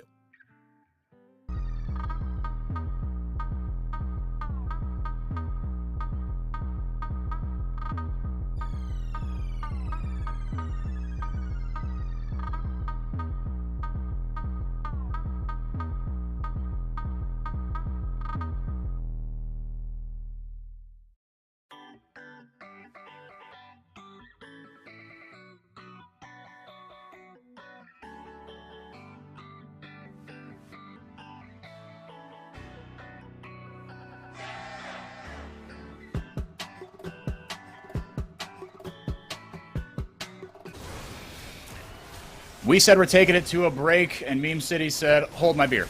And now we're back. As Dragon claimed here by Cross, but it was close. Lone Force trying to throw out the tidal wave and get out with his life, but it's no dice. Now Mario's actually in a bit of trouble here. It's that Kraken Slayer, baby. Though? Absolutely just way too much damage, actually, than I'm comfortable with right now. He's got to flip that Anathema. It's making him think twice about when he puts that active item on.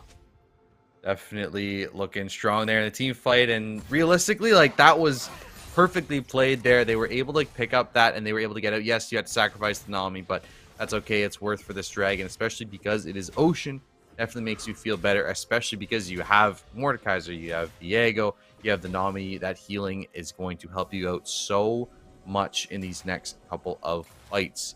And they are still down about 3k gold right now, so they're definitely not out of the hole just yet, but they do have, a couple of dragons to their name, so maybe that's a way back into this one. And Mordekaiser finally finishing that Riftmaker means he can actually split push against this Horn and maybe win some fights. Yep, you said it. Until you get that Riftmaker in, it is bad news bears for the Mordekaiser. But now, seems to be catching up, right? Not getting just turbo slammed farm-wise. He's got his plated steel caps. Those are going to feel really, really nice, especially as the auto attacks start coming in for Caspian. Yeah, you got a little bit of mixed damage, but let's not kid ourselves. The plated steel caps are going to help out a lot. This isn't quite like last game, right? Where Meme City starts running away with it, and you think, man, what's the way back in? Illinois College absolutely has it. Recycle Bin has been great here so far in the early running, but a little bit later hasn't quite been as powerful. I still want to go back to the amount of damage that Sage Wabe and Cross pumped into Marios. I mean, that feels really, really rough because, again, we talk about as this game goes longer. Yes, the Vagar's going to get more stacks, but Meme City, they've got an Ornn on their team. And then an Ornn Kog'Maw with an Enchanter. Like, things are coming up, aces just draft-wise and team comp-wise for them. But if Cross and Sage Wabe are doing that much right now, this isn't going to be quite as cut and paste for Meme City as we thought. Yeah, I definitely think looking at this one, if that Lucian gets toward, when he gets that second item, when he gets his never mind, I don't have time for it, fight, maybe? No, I don't think they're actually, never mind, fighting top lane. It's a 2-on-1. Sir Chat of Giga feeling a little emboldened, sure, by the Riftmaker, but takes him into the Death Realm, takes Marios immediately, not able to bounce the Ornn Horn back. There's definitely a statute of limitations on where you can go. Deathgrass not going to find its mark. The bailout went out as well for Recycle, but just in case flashed away from it. See, that's what you wanted. Sir Chat of Giga finally said, ha, I made you burn your flash, Ornn. See? Just about 17 minutes too late for that one, unfortunately. Well, it's like when Oriana walked up and autoed the Vigard mid lane and said, ha, you can't back for the next 2 seconds. Are they going to go for this on spawn? There's no way. They're doing it. They have Cog, but they can do this. There just might be. Yeah, they had no idea. Yeah, Illinois College, they say, no way. No one has the audacity to do this literally on spawn. No, this thing is getting absolutely melted. Now Sir Chad of Giga getting wise to it. FB Mike turns out the lights. He doesn't have Smite. That might be the only hole in this plan. Also, Marios, high-key getting nuked by Barrett. Is it enough damage? And oh, we got it! No way! Are you kidding me? Sir Chad of Giga, take a bow. Not another bad word will be said about you on this broadcast. That was disrespectful. You cannot let him get away with that. FB Mike gets a shutdown. Cross and the rest of Illinois College getting ready to mop up this fight. Recycle bin gets put in the dumpster. Illinois College, which what might have been the best play of the series. I'm sorry, but Meme City just became the meme. There is no way you let him walk in there and steal that with his E. That is absolutely unreal. Not only that, they lose 4 people, they lose the Baron, and that goal difference just tied up here. What a turnaround for Illinois. And I mean, Sir Chad of Giga, that is the most Giga Chad play I have seen all series out of you. Gotta tip my cap. That was unbelievable. Buy this man a beer. I just watched that. I can't believe I just watched that happen. With the E, there's no way. He shouldn't even have had the gumption to get in range of that. If you're FB Mike, you turn out the lights. You've got no smite. What are you doing standing next to the dragon? You've got a Kog'Maw dealing the damage. Get out there and make Sir Chad of Giga do something to you. You've got to find another way to defend that objective, sir. Man, we were this close. I mean, we were just praising Meme City. I mean, just going for this Baron on spawn. You've got the damage. Wait a minute. Are they geniuses? Now Marios, he goes in with the Searing Charge. Gonna dance around in the baby cage. Throws out the Ornhorn. Now FB Mike, is he looking for vengeance? Will he find it? Holy moly, that's a whole lot of damage. Sir Chad of Giga takes somebody into the death realm. Takes Caspian 9 into the death realm. Beats him over the head with his mace. And Chad of Giga is gonna go down. But now here comes the tidal wave by Illinois College. They have the damage. Recycle bin throws out the ult, but it is just too late. The Berserk doesn't even matter. It's a double kill for Sage Wabe. Make it 3. Illinois College came to play, baby. They are in the lead. Meme City is falling apart here at the 22-minute mark. They lose the Baron. They lose the Dragon. They lose their lives, and they're going to lose another one here. W not going to land, but they're just waiting for it. That's a knock-up. That doesn't even need it. Kakarot going to find that kill. The ace comes through. And that's going to be a dragon to boot, towers and more, and suddenly this goes from a 4K deficit to a 4K surplus for Illinois College. What a swing. What a swing. I've only seen this kind of swing with objective bounties. This is where usually, I mean, you see a gold swing this bad, you go, should objective bounties be in the game? And you have that conversation for the 10,000th time. No, it's just, don't do that. Yeah, like you said, do Meme City what just, Meme City just did in just last 5 minutes. Yeah. Oh. FB Mike, my man is on tilt. He's 2 levels down. He's just going to face ult cross, go right into his... That is a tilt play, if I've ever seen one. Oh, my goodness. And now Sir Chad Giga going right in, slams Caspian 9, forces him to get the heck out of dodge. This is rough. Yeah, that's I would agree with you. That's definitely a tilt play there. I mean, he does have 2 items, but you have a Maw and you're going into a Viego. I don't think that magic damage shield is going to help you out too much. You're down 4 kills and almost 100 CS. Yeah, I didn't even see the CS. Holy smokes. And I mean, right now, if you're Illinois College, you're feeling on top of the world. You are completely in control of this game. 3.5 up in gold right now. You're on Ocean Soul point. If you're Meme City, what do you do to recover right now? Like, your entire game plan just completely fell apart. Yeah, I think it starts with a glass of water and a few deep breaths, I guess. I mean, you need that pause back. Yeah, seriously. It was all going great until that pause happened, and now it's not looking too good. Yeah, we were told off cast by Hyper that someone's got 1,000 ping. I don't know who it was, but clearly everything is fine now. Out goes the Everfrost and the baby cage. There goes the Searing Charge. Very good stuff. FB Mike gonna grab himself a kill back. That is going to be at least something. A drop of water in the bucket, but unfortunately not going to be enough. Objective bounty couldn't come through, but they might be overstaying their welcome here. There's no ult available to push them away. Uh-oh, guys. Where do you go now? Cross is absolutely zooming in. He goes with the Heartbreaker. Marios has to flash away, but he's got a Kraken Slayer, and he is coming for your life. FB Mike has no mana. Cross going to take all that health and tank up 2 tower shots and walk away scot-free. Another kill over. It is a trade 1-for-1, so in the end, it isn't too bad. You do take those, especially because you did get that objective bounty if you're Meme City, but 2 minutes and 30 seconds, that is the big timer. That is when you need your Kog'Maw to hit that Rift Maker here as his 3rd item. You probably need the Ornn to hit a 3rd item as well, and then maybe you stand a chance in this fight, because right now, Viego on 3.5 items. You know, Rabadon's finished for this Veigar. 3 items are going to be finished soon here for the Lucian as well. It's looking pretty rough at this next team fight for Meme City. Yeah, the item deficits are really starting to come through. I'm glad you pointed those out. Yeah, that's the challenge, right? Is you got to wait until that 3rd item. You don't have to, fine, okay, but realistically, you're waiting until your 3rd item to get that mythic online and the mythic bonuses that it provides. So yeah, you got to start feeding everything to Caspian right now, and you've got 1:45. It's not like you don't have time, but it is going to be tough. Yeah, pretty much 2.5 items for everybody. But you would like to get a 3rd item, I think, yeah, on Caspian. He's only level 12. That feels rough. Yeah, your ADC is going to be a little under leveled, but this is tough right now. How about Cross? I got a question for you, So, please.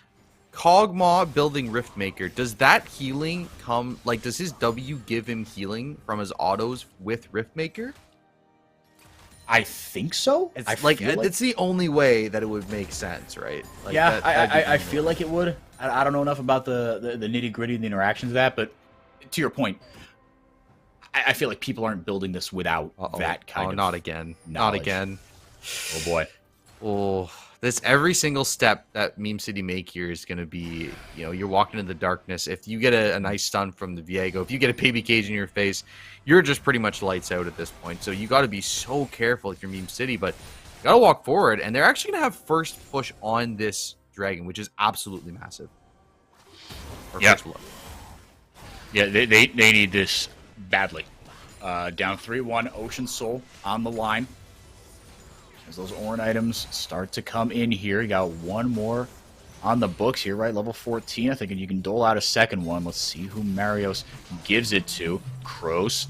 He is super strong. Forces the flash out of Recycle Bin. That is big. The flash ult will be a big tool for Renata. Recycle Bin's not going to have that. Chat of Giga living up to his namesake, looking for a cheeky flank. Gets the Death Grasp in, but no follow-up damage onto Marios. Really nice baby cage, playing that angle perfectly is Kakarot. FB Mike takes some camps on his way out. Now Marios in. Where's the follow-up? Sure, Chat of Giga sends him into the death realm. Oh my There goes the goodness. bailout. It's a little too far. Not enough damage. Going to get enough onto Illinois College. And now the fight turn comes just as we thought it would. The Ocean Soul and 2 kills. Illinois College, another feather in their already extremely decorated caps. They're looking for Baron. Yeah, I think they're going to get it too. And I mean, you saw the baby cage come down. Veigar threw WR and Orianna just died, and there was nothing she could do about it. There's no way to stop the damage I was talking about. Once he gets towards late game, once he gets that AP through on the stacks, it is definitely going to be tough here. Maybe Mike can answer back with a steal of his own. We'll see. And he go for it. Has the shield, has the ult. Oh, I thought the Q almost got that. That would have been the ultimate 2nd chapter in this Baron grudge match between these two teams, right? Objective, like projectile-based abilities, getting the absolute tipper of last little bit of damage. That's when both teams are just like, what is my jungler doing right now? You have right? a 900 damage smite. Please hit it. Now Mario's getting that item onto Caspian 9. Finally, that Rift Maker and an upgraded Rift Maker to boot.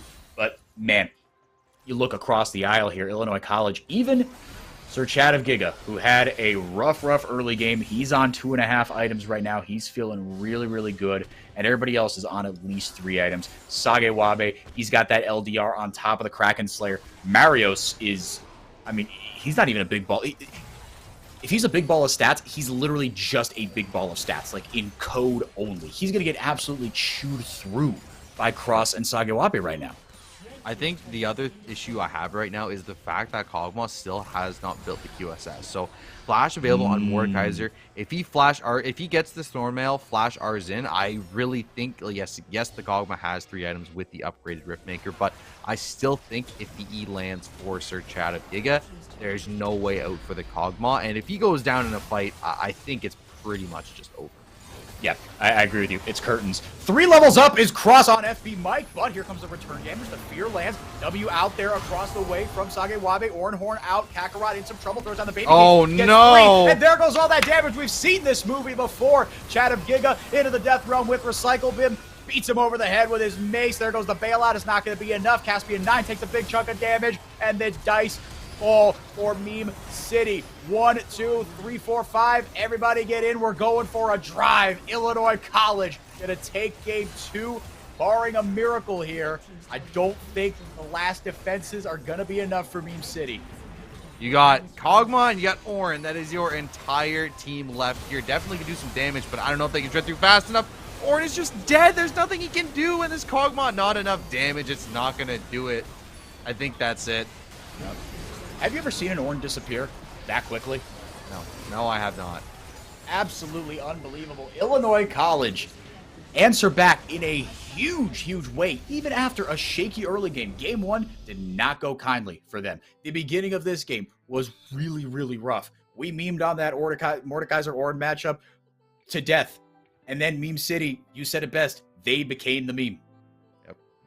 I mean, I feel like Mordekaiser just made Meme City into a meme. Like that, I can't believe I'm still thinking of that E landing. I can't believe he made it through. And the thing is, normally if you're in it, like say for example you're in a team fight, you're ulting the jungler, and like maybe it still comes through. He literally just walked up and pressed the E button, and Meme City just watched him do it, and he took it. And after that, it was like lights out. There was just nothing. There was no answer. There was Meme City was just like in shock, and they took Dragon, they took the team fight, they took everything else after that, and Meme City fell apart here. And now we got a game 3 on our hands. This is going to be a ton of fun. I have no idea what to expect. But we can expect punches and counter punches. I think that's the one thing we can't expect. That's what we've gotten these first 2 games. And both these games have been just so even early on, and then one team has just run away with it. I don't know if that's what we're going to get in game 3, but if it's half as much fun as these first 2, we're in for a banger of a series. Billabang, I feel like I need some water, but I'm going to give you the mic for any final thoughts before we take it to a break and get into game 3. I mean, the thoughts are, that was the most Giga Chad thing I've ever seen in League of Legends, and I hope we see it again in game number 3, because if we do, I can't wait for that 3rd match. Tip of the cap to the Illinois College top laner. That was one heck of a performance. And somehow swiping the Baron with the E, I think that was the most Giga Chad thing he did. Yep. But it's not like 1 and then like 10 through 11. It's like 1-1A, 1B. He had an unbelievable game.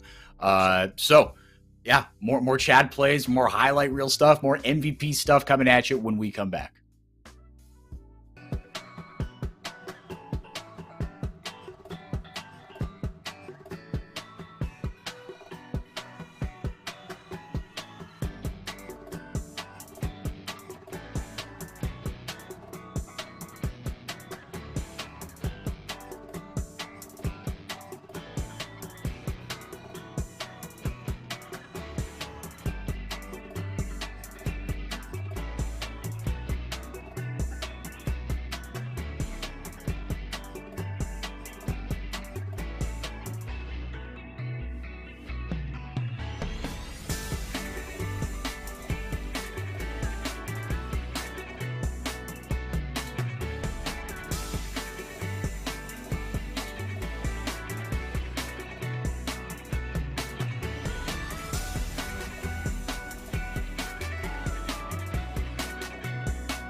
The only, and I mean the only bad thing, as my color caster Billabang put it, about having such an incredible game 2 was that there is just no way that game 3 is going to live up to it. They But can if it exceed our does- expectations. But if it does, then this is a win-win situation. I got some water, so I'm hydrated. I'm feeling better. My head stopped spinning. I took some Tylenol. I'm feeling a lot better.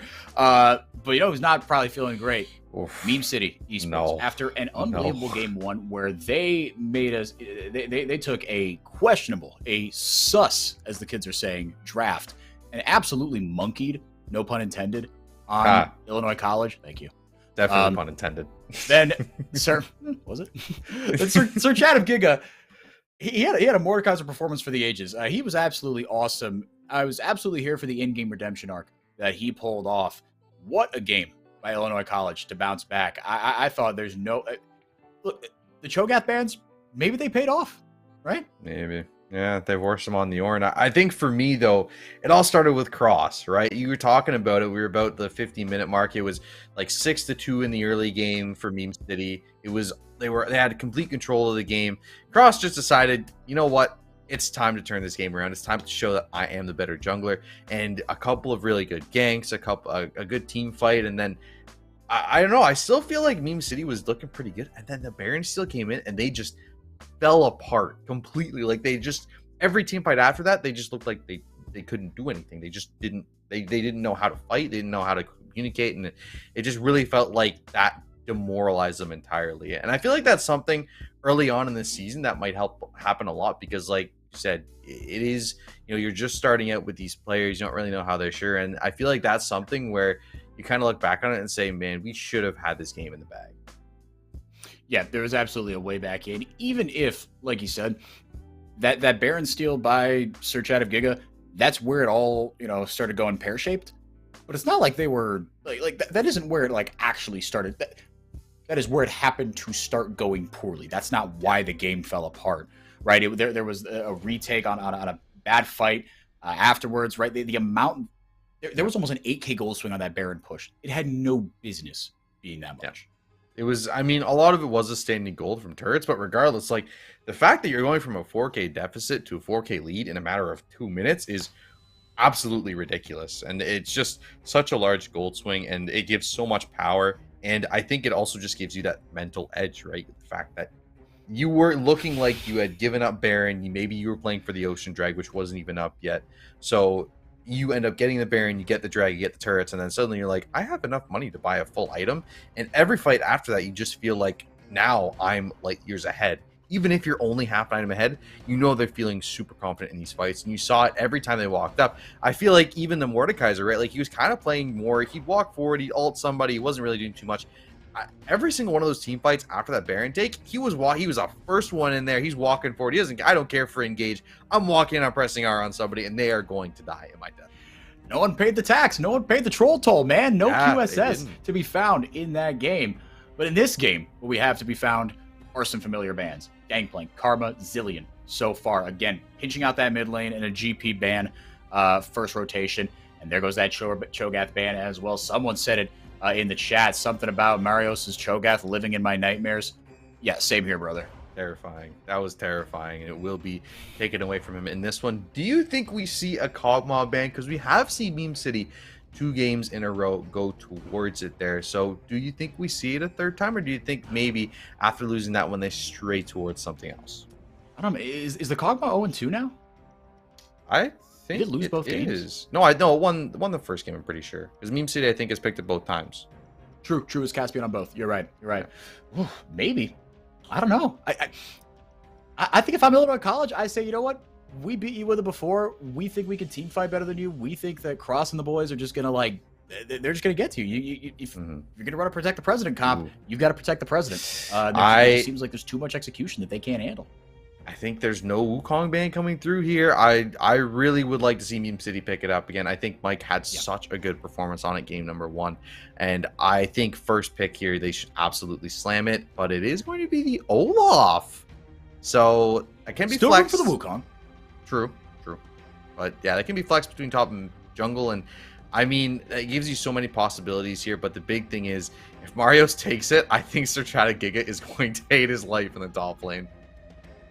I am surprised that he didn't take it. Like you said, he had such an incredible game on it, game one, and you can be one that. Like it's so good blind. And now Cross going to go back on this Lilia, which again he was on in game one. We haven't seen the Olaf quite yet. He's a terror in the top lane. That's where he's doing most of his work these days. So FB Mike's still technically with a jungle position open. Again, wouldn't be surprised if he goes with that Wukong. That is a lot of... it's a very Chad topside to keep that going. I really don't like this pick from Illinois. I think the orange blind here is so bad because, like, this Olaf, if he goes top, he's going to walk all over the Ornn in the early game. Like, if he goes Ghost Ignite, he has potential to kill him level 1. Like, basically the entire early game, that Olaf is going to dictate exactly where this Ornn goes, how he plays out. And I mean, if he starts walking into this jungle, this Lilia is going to have a really tough time as well. So I feel like this Olaf pick from Meme City is going to pay dividends. And we've seen how good Marios has been in these 2 games. So I definitely think, for me, looking at it, it's going to be a rough top half for the Illinois College guys. Yeah, no, I think you nailed it. I was, Ornn doesn't feel like one of those champs that can be like, oh, well, it's Ornn, you just sit back and farm. But no, like you said, yeah, you take Ghost Ignite and you just run at him. Olaf's so stupid strong early game. Pretty sure he can do true damage as well. But either way, this is actually bad news bears. You talked me into that really quick. This is going to be ugly.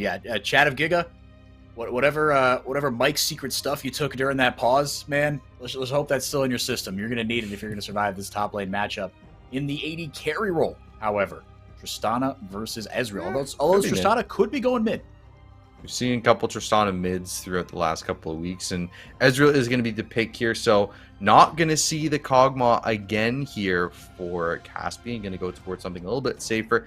I like it. I don't mind Ezreal. I think Ezreal is not anything exciting. He's pretty normal, pretty standard. You can build him a couple different ways too, so it gives him a lot of that flexibility. And we are going to see the Victor. So that did get banned out by Illinois College both times. So it's going to fall through here to pick. So I really like Meme City's draft at the beginning of this game. Yeah, no, so far so good. I agree. They've got themselves some power picks, and however much you want to buy into, Illinois City shooting themselves in the foot by going the Ornn, blind or whatever. I mean, even if not, it makes it worse if it wasn't blind, right? Even if the Olaf does go top, you knew what you were doing. But I appreciate you pointing out the Victor as well, because I'm like, oh, it's it's Victor. Yeah, he's everywhere. He's Victor from the hit League of Legends animated series, Arcane. I love Arcane. Love Arcane. Big Arcane guy. But yeah, that was banned twice. And now maybe we're going to see why. But so far, this is a really kind of... It makes sense if you look at it in kind of phases of the game, right? Olaf is your early game, and in your late game, it's going to feel really good to have an Ezreal and a Victor. The Yuumi ban, I like it, from Illinois College, because I think if you were able to get Yuumi on the Olaf, lock everybody down, and Victor just whoosh damage on top, that is really scary. I was going to say, I like the Renata ban a lot too, because if you get that res for Renata, it's on the Olaf, like, he's going to run through your team. Yes, he's going to die, but he's going to keep hammering away, and eventually he will find a kill there and be able to res. So I think really smart ban there. Maybe isn't such a great pairing with Ezreal, but does so well with this Olaf. So a couple of good bans here. The pick is going to come through, though. It is going to be that Wukong again. It is going to mean the Olaf is going top, and we are going to get the Seraphine again here. So interesting choice here coming from Illinois. That Seraphine was in game 1 with the Kog'Maw, if I'm correct. Yeah, I think it was Recycle Bin that was on it. Yeah, game 1 we won it with. Yeah, it was the Seraphine Zillion. Yeah, and now Braum. Okay, Ezreal Braum. We've seen that 10,000 times. I'm surprised that the Wukong made it this far down. Ooh, there it is. Ooh, okay. Now Vayne into this team. Look, she's going to chew through Braum. Vayne, very strong. How do you feel about it into this team? I don't know, because the problem is that Olaf is going to press the R button and he's going to walk right into that Vayne. And you can roll as many times as you want. He doesn't care. He's going to walk up to you and he's going to swing his hammer. So I think for me, you have to play out these fights really well, especially early on in the game, because if this Olaf gets on this backline, if it gets towards this Vayne, the Seraphine, like, they don't have a lot of mobility to get away from this Olaf. So the thing is, you kind of want to stray away from those team fights early on.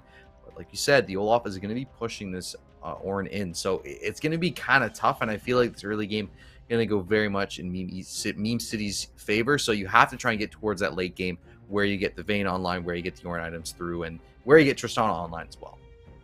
Yeah, good mixed damage profile as well. And even if you don't, the late game I think favors Illinois College, if nothing else, because Olaf's going to fall off a cliff eventually. Yep. Like you said, he's going to take a lot of one-way trips, right, into team fights eventually. Yep. But early on, and even late on, going to be a one-button Boris. It's going to be this one right here. He's going to press the R button, and that is going to be lethal. Yeah, Sage Wabi is going to have an Uzi-esque game here. But no, I like both of these drafts. They both got their win conditions. I feel like this is, if we're looking again just purely a draft, execution be damned so far, this feels like the most balanced draft. I don't have any glaring questions about either side.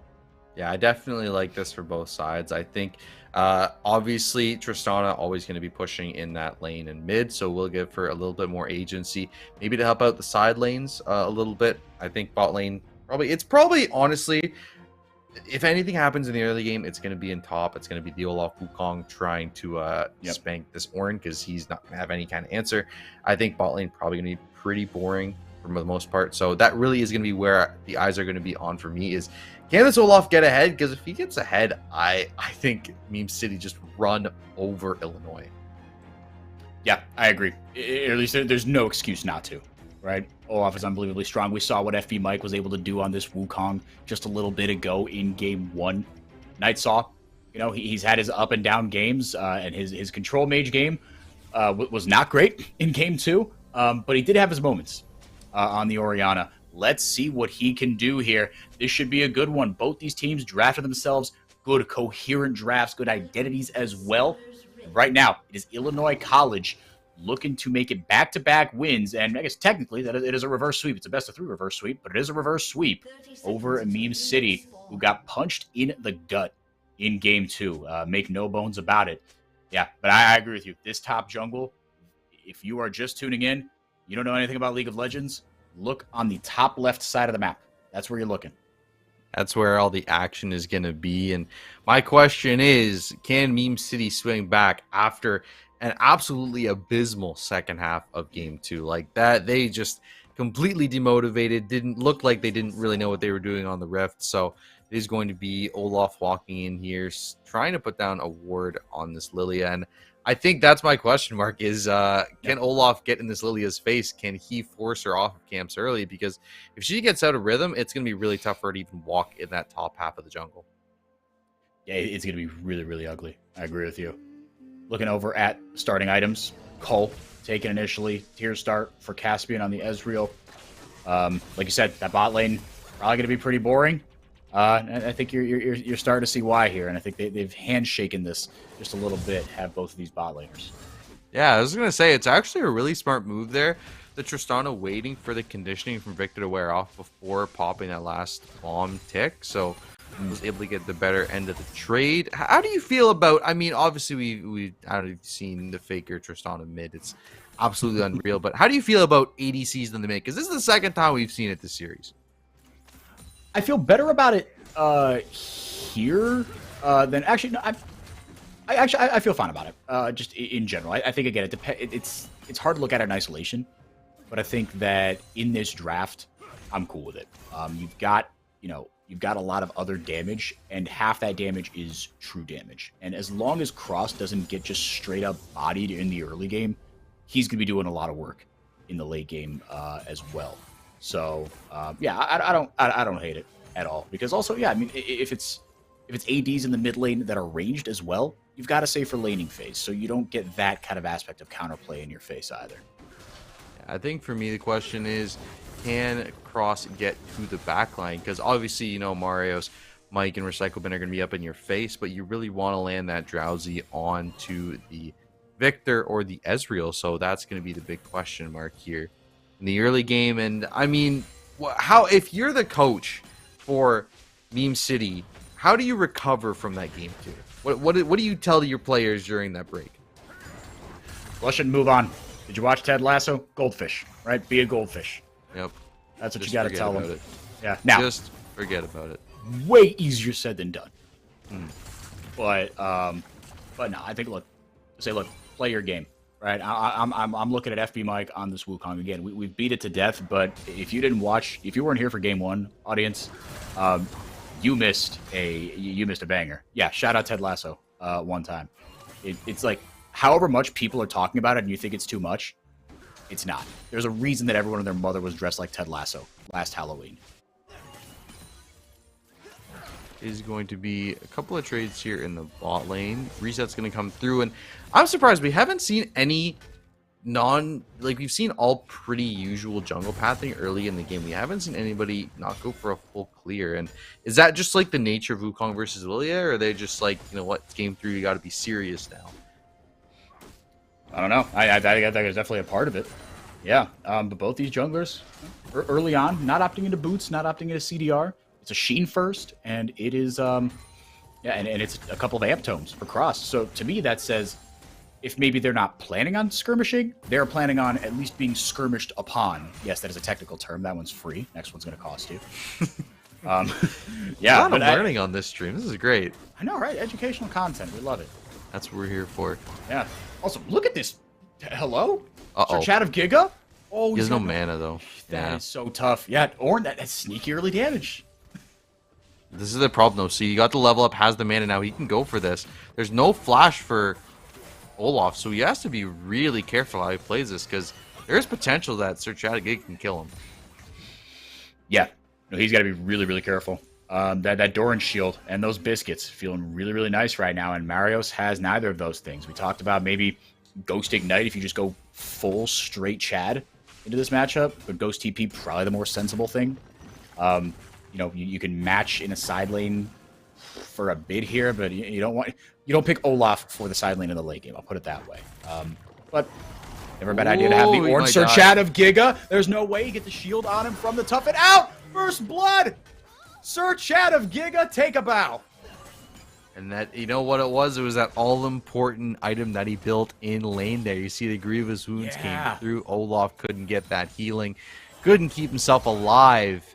And that is the power of the Oran Horn. He can call himself an item in lane and makes all the difference in this one. And now, you know, we were talking about the game plan. Olaf getting ahead, roaming the jungle. Now he's in a tough spot because he had to TP back to lane, has no ghost, and he's, you know, almost even in farm. Uh-oh, he might be in a rough spot here.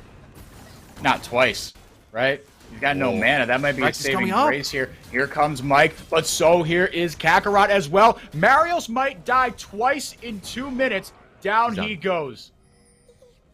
Oh, Olaf. Oh, you sad soul. 0-2 to start off this game, 6 minutes in, and that's not how we envisioned this lane going at all. And now, if you're Meme City, you're asking the same questions you were asking at the end of the second game we had. Where do we go from here? What do we do? Because we're in a hole now, and even though it's only a 600 gold lead, you're feeling pretty bad with your Olaf down there at 0-2.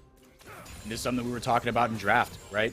The onus is on Meme City in the early game because that top side is so powerful. But conversely, the onus is on them in the early game because if it doesn't go their way in the early game, whoa, so Olaf's going to have a really, really rough time. Yeah, I think the other thing is, though, we did say their game 1 draft didn't look that great, but they were able to convert it into something pretty incredible in the mid game. So there definitely is a chance that they can turn it around here at the start of game 3. True. No, that's very well said. Marios, clearly fearless enough here. He's got an Iron Spike whip, and he's up 10 CS. So, hats off. But man, those Grievous Wounds feel really, really good. Initially, that Thorn Mail feeling really nice. Meanwhile, a couple more components coming in. Bit of a late cull purchase by Caspian, but now he's got 2 kind of sit and wait items here. As Sagewabe going right into the boots. The Sheen is going to help out the early damage as well for Caspian, but he knows his role. He's not going to be a superstar until much later in the game. That's where he's investing into long-term investments. Yeah, we were talking about this bot lane. Probably going to be 0 activity going on for the majority of this early game. All that action is going to be on the top half, and both ADCs understanding this, both call buys coming through. Obviously, Ezreal had to purchase the tier, so he ended up delaying a little bit on that call, but I think regardless, both these ADCs probably going to finish that without even interacting with each other. Yeah. Yeah, I appreciate, directed cam doing its thing, going to the bot lane, because it's not like abilities aren't being thrown out, but that's something else we talked about in draft. This is going to be a bit of a handshakey, boring bottom lane. And if the calls in the tier don't tell you that, then the lack of action should. Meanwhile, first dragon of the game does go over to FB Mike. Tied in CS so far. Both these junglers just trying to power farm, get to that mythic item. Cross did go up there and get himself an assist. And Kakarot has got himself a kill, but functionally right now, in terms of standing gold, not really making a difference. You're on, your big component, your Noon Quiver and your Lost Chapter. But right now, Kakarot just taking that advantage elsewhere, getting out of lane a little bit, getting a little vision before that all-important first Herald. So I got a question for you. So you're Illinois College right now. You're up a little bit of gold. You're feeling pretty good about this game. You're coming up a hot game, number 2. What's your mentality going into 10-minute mark? Where do you go from here? What's the idea going in the next 5 minutes? I mean, I'm feeling really good. I mean, I still got to be careful on the top side, but look, Kakarot's got a kill. Chad of Giga, he's feeling really good. Again, you do have to be careful because Mario still has a nice window. Ragnarok is still really, really scary, right? We laugh at him kind of getting dunked on in the top lane, but if he has Ragnarok, maybe some of those fights go a little bit differently. And Ragnarok's certainly a big power point, and a power point enough that even that vision that Illinois College is able to get via some strength in their mid jungle, they're going to be the ones that pick up the first Herald. I think Meme City now, is that 5 Heralds in a row in this series? I think it is. I think they haven't dropped the Herald so far throughout all of these games, and we can see they did want that early game investment, and it did pay off for them most of the time. Obviously, we saw that didn't really pay off for them in the end of game number 2, but I think really, really good job there. They get, not only do they get the Herald, they also got the Dragon earlier on, so they're playing the map pretty well, despite the fact that they are down. They were down a little bit in gold. They have evened it out across the board now, though. Obviously, that farm difference popping up there in the top lane. A little bit in the bot as well, but regardless, pretty even game so far. And I think if I'm Illinois College, like you said, just chilling right now. Just hang on to this lead. You know you're playing for that late game. You know you're playing for that Vayne Tristana scaling. So you're sitting pretty right now. Yep, feeling good, but wary, right? Not getting too big for your britches here.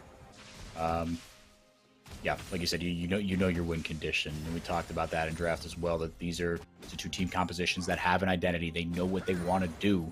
So those are points that for us as casters, all right, makes it easy. We know what they're trying to do. Are they executing on their conditions or not? And if so, why or why not? And so far, Meme City have definitely been on the losing end of it. Look, they're only down 500 gold thanks to FB Mike.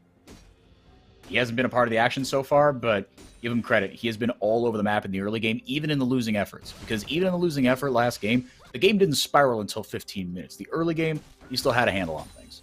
Yeah, it definitely looked pretty good here. Looks like I'd be interested to see if this Ornn goes for more aggressive trades against this Olaf. I think, obviously, Olaf's still not completing the item quite yet. Has a little bit of a gold advantage here.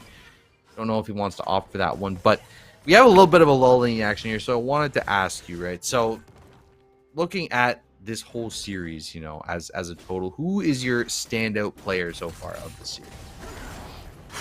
I still think it's Mike. I mean, look, aside from he went on tilt for a second. My man had a moment of madness in game 2, but his early games have been unbelievable, and I praise not only his play on Wukong, but you pointed it out yesterday, in game 1 as well. The Maw purchase, looking like a stroke of genius. Was that first Herald going to crash into mid-tier 1? No, but the big reason, Meme City's early game has been driven by FB Mike. And you can play Wukong, and you can play an Assassin as well. Odds are your champion pool is pretty nice. I think going forward, he's a guy I'm watching from Meme City. Yeah, I definitely agree with you. I think for me, it's Cross, actually. I think this has definitely been...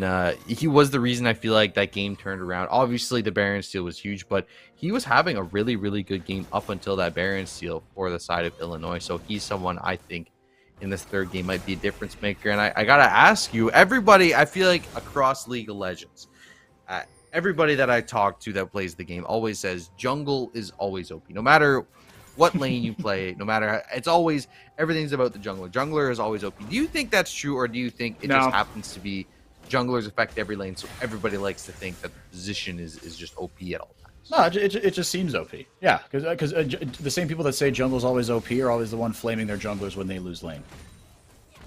Which doesn't make any sense. It's results-based analysis. I think that's weak. I think that's lazy. I agree with you, and you know what? As a jungle player, speaking as a jungler, exactly. Yeah. This is going to be Dragon going over to Meme City, so they're going to pick up their second, and Inferno. There's the boy, man. FB Mike, he's everywhere. Soul. And that's very important. The Inferno Soul, I feel like, is going to be so massive, especially playing with this Victor Ezreal. That poke is going to hurt so much later on if they do end up getting that soul. It's going to be tough for Illinois to deal with it, because yes, you do have Seraphine for healing, but I mean, it's still going to hurt really bad. Mm-hmm. Mythic items coming through now. Couple of Kraken Slayers coming in for Kakarot and Sagewabe. They're not going to have to wait much longer to get that scaling going. They're going to be absolute terrors, and both mobile as well. This team can fight front to back really, really well. Illinois College have drafted themselves a nice little composition here. But even if things start to go sideways, even if FB Mike starts to get in the back line, even if Marios presses the button that I put in the camera earlier, it's not like the 80 carries don't have a way out. Now, that being said, I said the same thing about these two teams in game one, and I thought that was fine, right? You had Kai Solution, right? Yep. Two very mobile 80 carries, and it didn't matter because FB Mike got all up in your grill and took your grill off your teeth and didn't even sell it for value. He sold it at a pawn shop to just disrespect you. I get some action here, but they're actually going to back off. I think they lose this pretty hard 2v2, so you let the Olaf take the turret and you walk away. Turret plates are down, so really it's not costing you that much. I think that's a really smart move, is the fact that you're giving that one away. Ooh, Kakarot. Oh, they might have got him out. Yep, Night Saw in, the CC chain. Cross takes a swipe out of him. That's another kill. 3 now for Illinois College. Feels like the slowest early game that we've had, even though kills-wise they've been about similar. As far as action even, ooh, the stun lands. FB Mike not going to be able to mop up the kill, though. 2 flashes for that, though. That's pretty impressive. Yeah, they're both Tristana and Lilia both flashed. Olaf, ooh, the Q lands. Ooh. Kakarot wants it. I thought that was it. Cross bailed him out. FB Mike showing up for backup. Saying, hey, we don't want this. Yeah, Mario's still looking for a way to get back in this game. You can see him fishing, and I appreciate him not biting off more than he could chew, right? Recognizing that, look, just because I'm level 11 and I have R available doesn't mean that I should just face sprint forward. So biding his time here. Trouble is, time is not your friend if you play Olaf. Yeah, you really need to start accelerating this lead. They are going to pick up that second Herald, so they're going to make it 6 for 6 on Heralds in this series. Absolutely massive. And I mean, realistically, looking forward in this game, if you can use that Herald to take down mid turret, take down bot turret, get yourself a gold lead, get onto this Dragon, you're putting yourself on soul point at about 18 minutes, which is absolutely massive. Yeah, in the blink of an eye. Yeah, we talk about the top jungle to death this game for Meme City, and even though Marios not having the best run of it early on, look, he's only down 20 CS. He has stabilized things, and FB Mike has still been all over the place. It's a goose egg scoreline. But my guy's on a mythic item. He's probably sitting on about 600-700 gold. He has made it, like you said, 6 for 6 on the Heralds, and just automatic on cooldown. Now he's got a chance, like you said, to put his team on soul point in a minute and a half, and looking pretty uncontested. Minute 20, still a lot of time here, but the Herald is in the hands of the Wukong. He's going to walk up here. I wouldn't be surprised to see him use it. I mean, they're going to get this turret, so it would be interesting to see if they actually go for the Herald play here. Going to smack it. Not going to pop the Herald. Has the ult. Not going to go in for it. Yeah, I think that's fine. I am A-okay with that, right? You had the manpower to take that down, break open the map. Now, set up your vision on top side, and get going on, get busy on the bottom side. Caspian helping open up the map. On his side, getting that sweet, sweet solo gold. And not even going to get punished for it. There you go. Still only 3-0. This is a lot less action than the other games so far in this series. And it is game 3. Obviously, you're trying to minimize your mistakes. You're playing for your win conditions. If you are Illinois College, it's exactly what you want, right? A couple kills over the board. More importantly, you're getting your items through. You're trying to get towards that Vayne late game, just on a late game. I mean, if you're Meme City, yes, you are sitting on a lot of gold here. You have a couple items through. This is going to be a big fight for you, but you got to start turning it up and getting some actual objectives, or else you're going to put yourself in a rough spot. Yeah, time's ticking.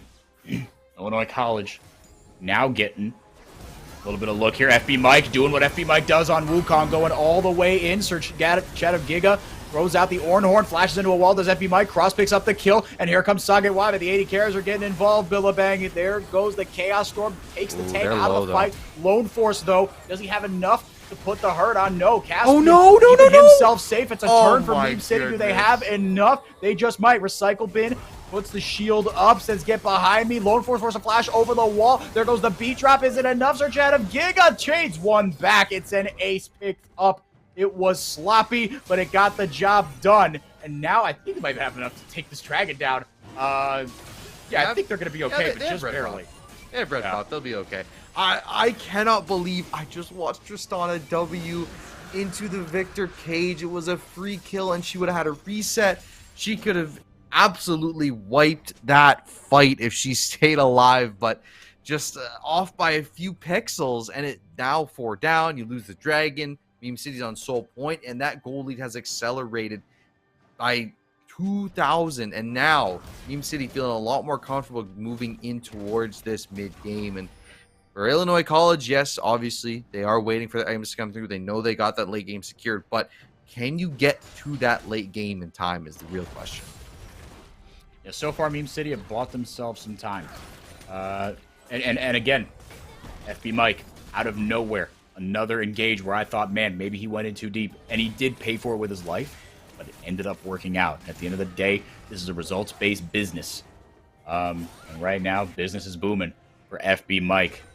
3 dragons to 0. I'm going to throw down that Herald. Okay, you know what? We've seen better ones, but we've seen worse ones. Maybe actually they might get a lot out of this actually. Yeah, I definitely think. I don't think they get turret. Ooh, drowsy. That's a good cleanse by Caspian, and now FB Mike. He's a little more durable, able to get the clone off the Trickster. Now goes in with the Cyclone. He's got a charge on him though. Wrecked by Kakarot. In with the autos. FB Mike going right back in. He knows he's got help from Marios, but this time he might have bitten off more than he could chew. Sage Wabe gonna pick up the kill. Marios looking for an angle. Throws out the undertow. Cross out of there with a flash and a blast cone. 1 kill over just the Wukong going down there. It means that they can't make a play for Baron anytime soon, but in the end, they do end up getting at least a charge in on the turret if you get anything. And I mean, it's just another kill over, but it did go to the Vayne, so it does give Illinois College another avenue to try and accelerate that late game potential. And 0-2-1. Unfortunately, Mike just not doing too well this game on that Wukong as he was in the first one. No, the engages haven't quite been there. The first one, it turned out okay. It was a good turn, but like you said, maybe that was more to do with Kakarot just Wing into the wrong spot and a really nice exhaust there by Nightsaw. Right, took that for the laning matchup, but ended up using that to help secure Tristana locked up there in that cage. So right now, sitting even here, Meme City, they are up. Actually, a pretty good amount. This feels like it should be more than less than 2,000 gold. I mean, they're down 2 kills, yes, but up 3 dragons, up 3 towers, and up both heralds. The fact that they are only up 1,500 gold is very, very surprising. Yeah, I think a lot of that obviously is attributed to the fact that they're getting the outer turrets, not really getting too much gold there. Obviously, the dragons helping out the stats, but not helping out on the gold. And honestly, it's the fact that surprisingly, the Orna's kept up with this Olaf in farm. Yes, Tristana down about 30 there, not too bad. But other than that, gold farm pretty much even across the board. So the fact that they've been able to keep up in farm, super, super huge. And it's only a 2K difference right now, but I definitely feel like for Illinois College, in about 1:49, that is kind of your do or die moment in this early game. Because if you lose that, you're probably going to lose Baron, and the whole game might just fall apart for you. Yeah, the Barons have played a central role in this series.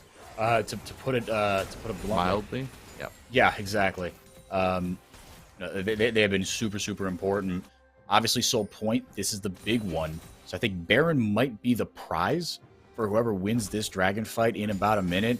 We talked about it. Game 3 energy, it's a little more cautious. Soul point energy, also cautious.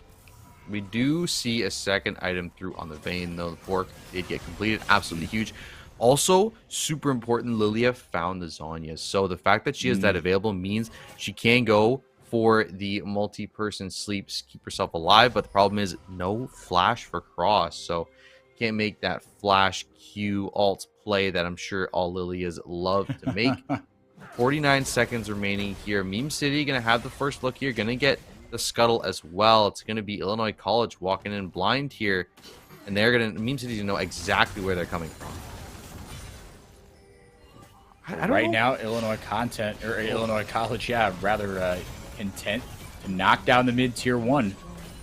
If they end up losing Soul for this, I'm not sure if it will have been worth it, but it will be nice to just even out. That's their first tower of the game at the 24-minute mark. Their first objective of any kind. Oh, Mike wants so badly to go back for this Death Dance, but he can't because his teammates are telling him the fight's going to happen soon. He canceled his back 3 different times there because he wanted to go for it, but didn't end up coming through. That might prove instrumental in this fight because if he goes down early with that Cyclone, it might be tough for the rest of them to go in here. Some decent poke and Cross down to half HP again early on in this Dragon fight. And Lone Force pumping out the healing here. So Chad of Giga calls it in. Recycle bin. Really, really nice W to stop that engage. And now here comes the rest of that poke.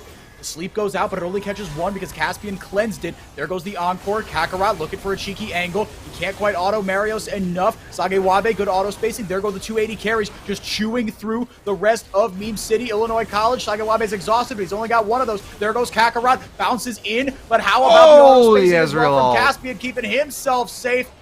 You know what's better than 280 carries? 1. You only need 1. Triple kill for Caspian, and that's Infernal Soul.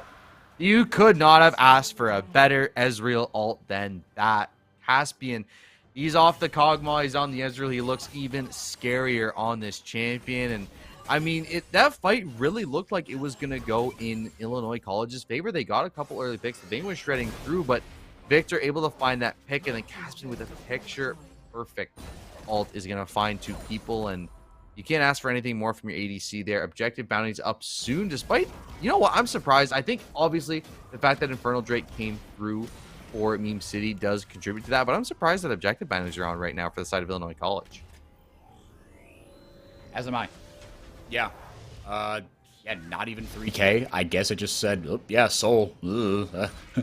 That's a yikes. Yeah. I mean, it does give a lot of stats, but still, the fact that you're getting objective bounties at a 2K gold difference, kind of crazy. Is it just gold? It's gold, XP, and stat. So like dragons. So yeah, it's like, I guess, yeah. If it takes that into account, it's like, look, you just got 4-0'd, son. Like, you need some help, I guess. I mean, it is a 2-level difference in the ADC department as well, which is absolutely massive at this stage of the game. Baron, it's gonna get started up here, and again, Meme City, first one on here, and I don't even know if they're gonna contest this one. No, I don't think they got time. There's no way. That was absolutely melted between Marios, Nightsaw, and Caspian. Absolutely shredded. Nightsaw just going straight damage. He slammed the Death Cap, Blighted Jewel in inventory, and Caspian, Divine Tsundere, best girl, got the Muramana completely upgraded. That Frozen Heart's going to come in soon as well. That's going to feel really, really nice into both these 80 carries. And obviously, you get it for other reasons. The CDR is just ridiculous. But the Cerildas as well. Just going to start mowing through that Ornn. Caspian is the man to watch right now. He is going to be doing all this backline damage. I mean, Nightsaw with the Rabadon is going to be doing a lot as well. I'm kind of surprised they're not sending Soul off to a side lane to start pushing it out. It looks like they just want to sit on this cannon minion, see how much damage they can do to that turret, see if they can take it down, because I think a team fight right now definitely going to be Meme City big. Yeah. Yeah, absolutely. Yeah, if you've got a Baroned up cannon minion, I think you were alluding to it, it's out of tower range. That matters a lot, right? And with the poke, you saw it in the setup for the previous fight. Between Victor and Ezreal, you've got so much threat, right? There's nothing that Illinois College can do right now. They're just going to take this inhibitor pretty much for free. Yeah, unfortunately, the range struggle for Illinois College is coming into play. Obviously, Tristana, as the game goes on, will get levels, will be able to get some more range, but having a short range ADC in Vayne, you have the melee for Ornn and Lilia, basically melee range. Seraphine, the only one that can really do anything at a distance, and realistically, that's just not going to be enough for Illinois College to try and clear out these waves. You see another tower going down the top, and Goldley's just accelerating from Meme City right now. They're going to hit the reset button, get a few more items under their belt, and it's going to be tough for Illinois College to find any kind of answer right now. Yeah, especially with all this poke coming through. I mean, the more I think about it, the more I'm appreciating just how lethal it's going to be. You pointed out the range advantage. Yeah, it's like, okay, Meme City have a lot, but Illinois College have so little. Like you said, Cross is effectively melee range, really short range, 80 carries. This is really, really ugly. This just went from bad to worse. The gold lead accelerating, and Meme City not on the back of the top jungle, like we said. I feel like I owe you an apology. You talked about it. Look, they have taken subpar starts draft-wise. The mid-top was absolutely the win condition. But even then, we knew. Look, in the late game, you got Victor Ezreal. Like, you're going to be fine if you can make it there. Yeah. But the way that the top jungle was going for Meme City, I didn't think they had a prayer of making it into this phase in the game.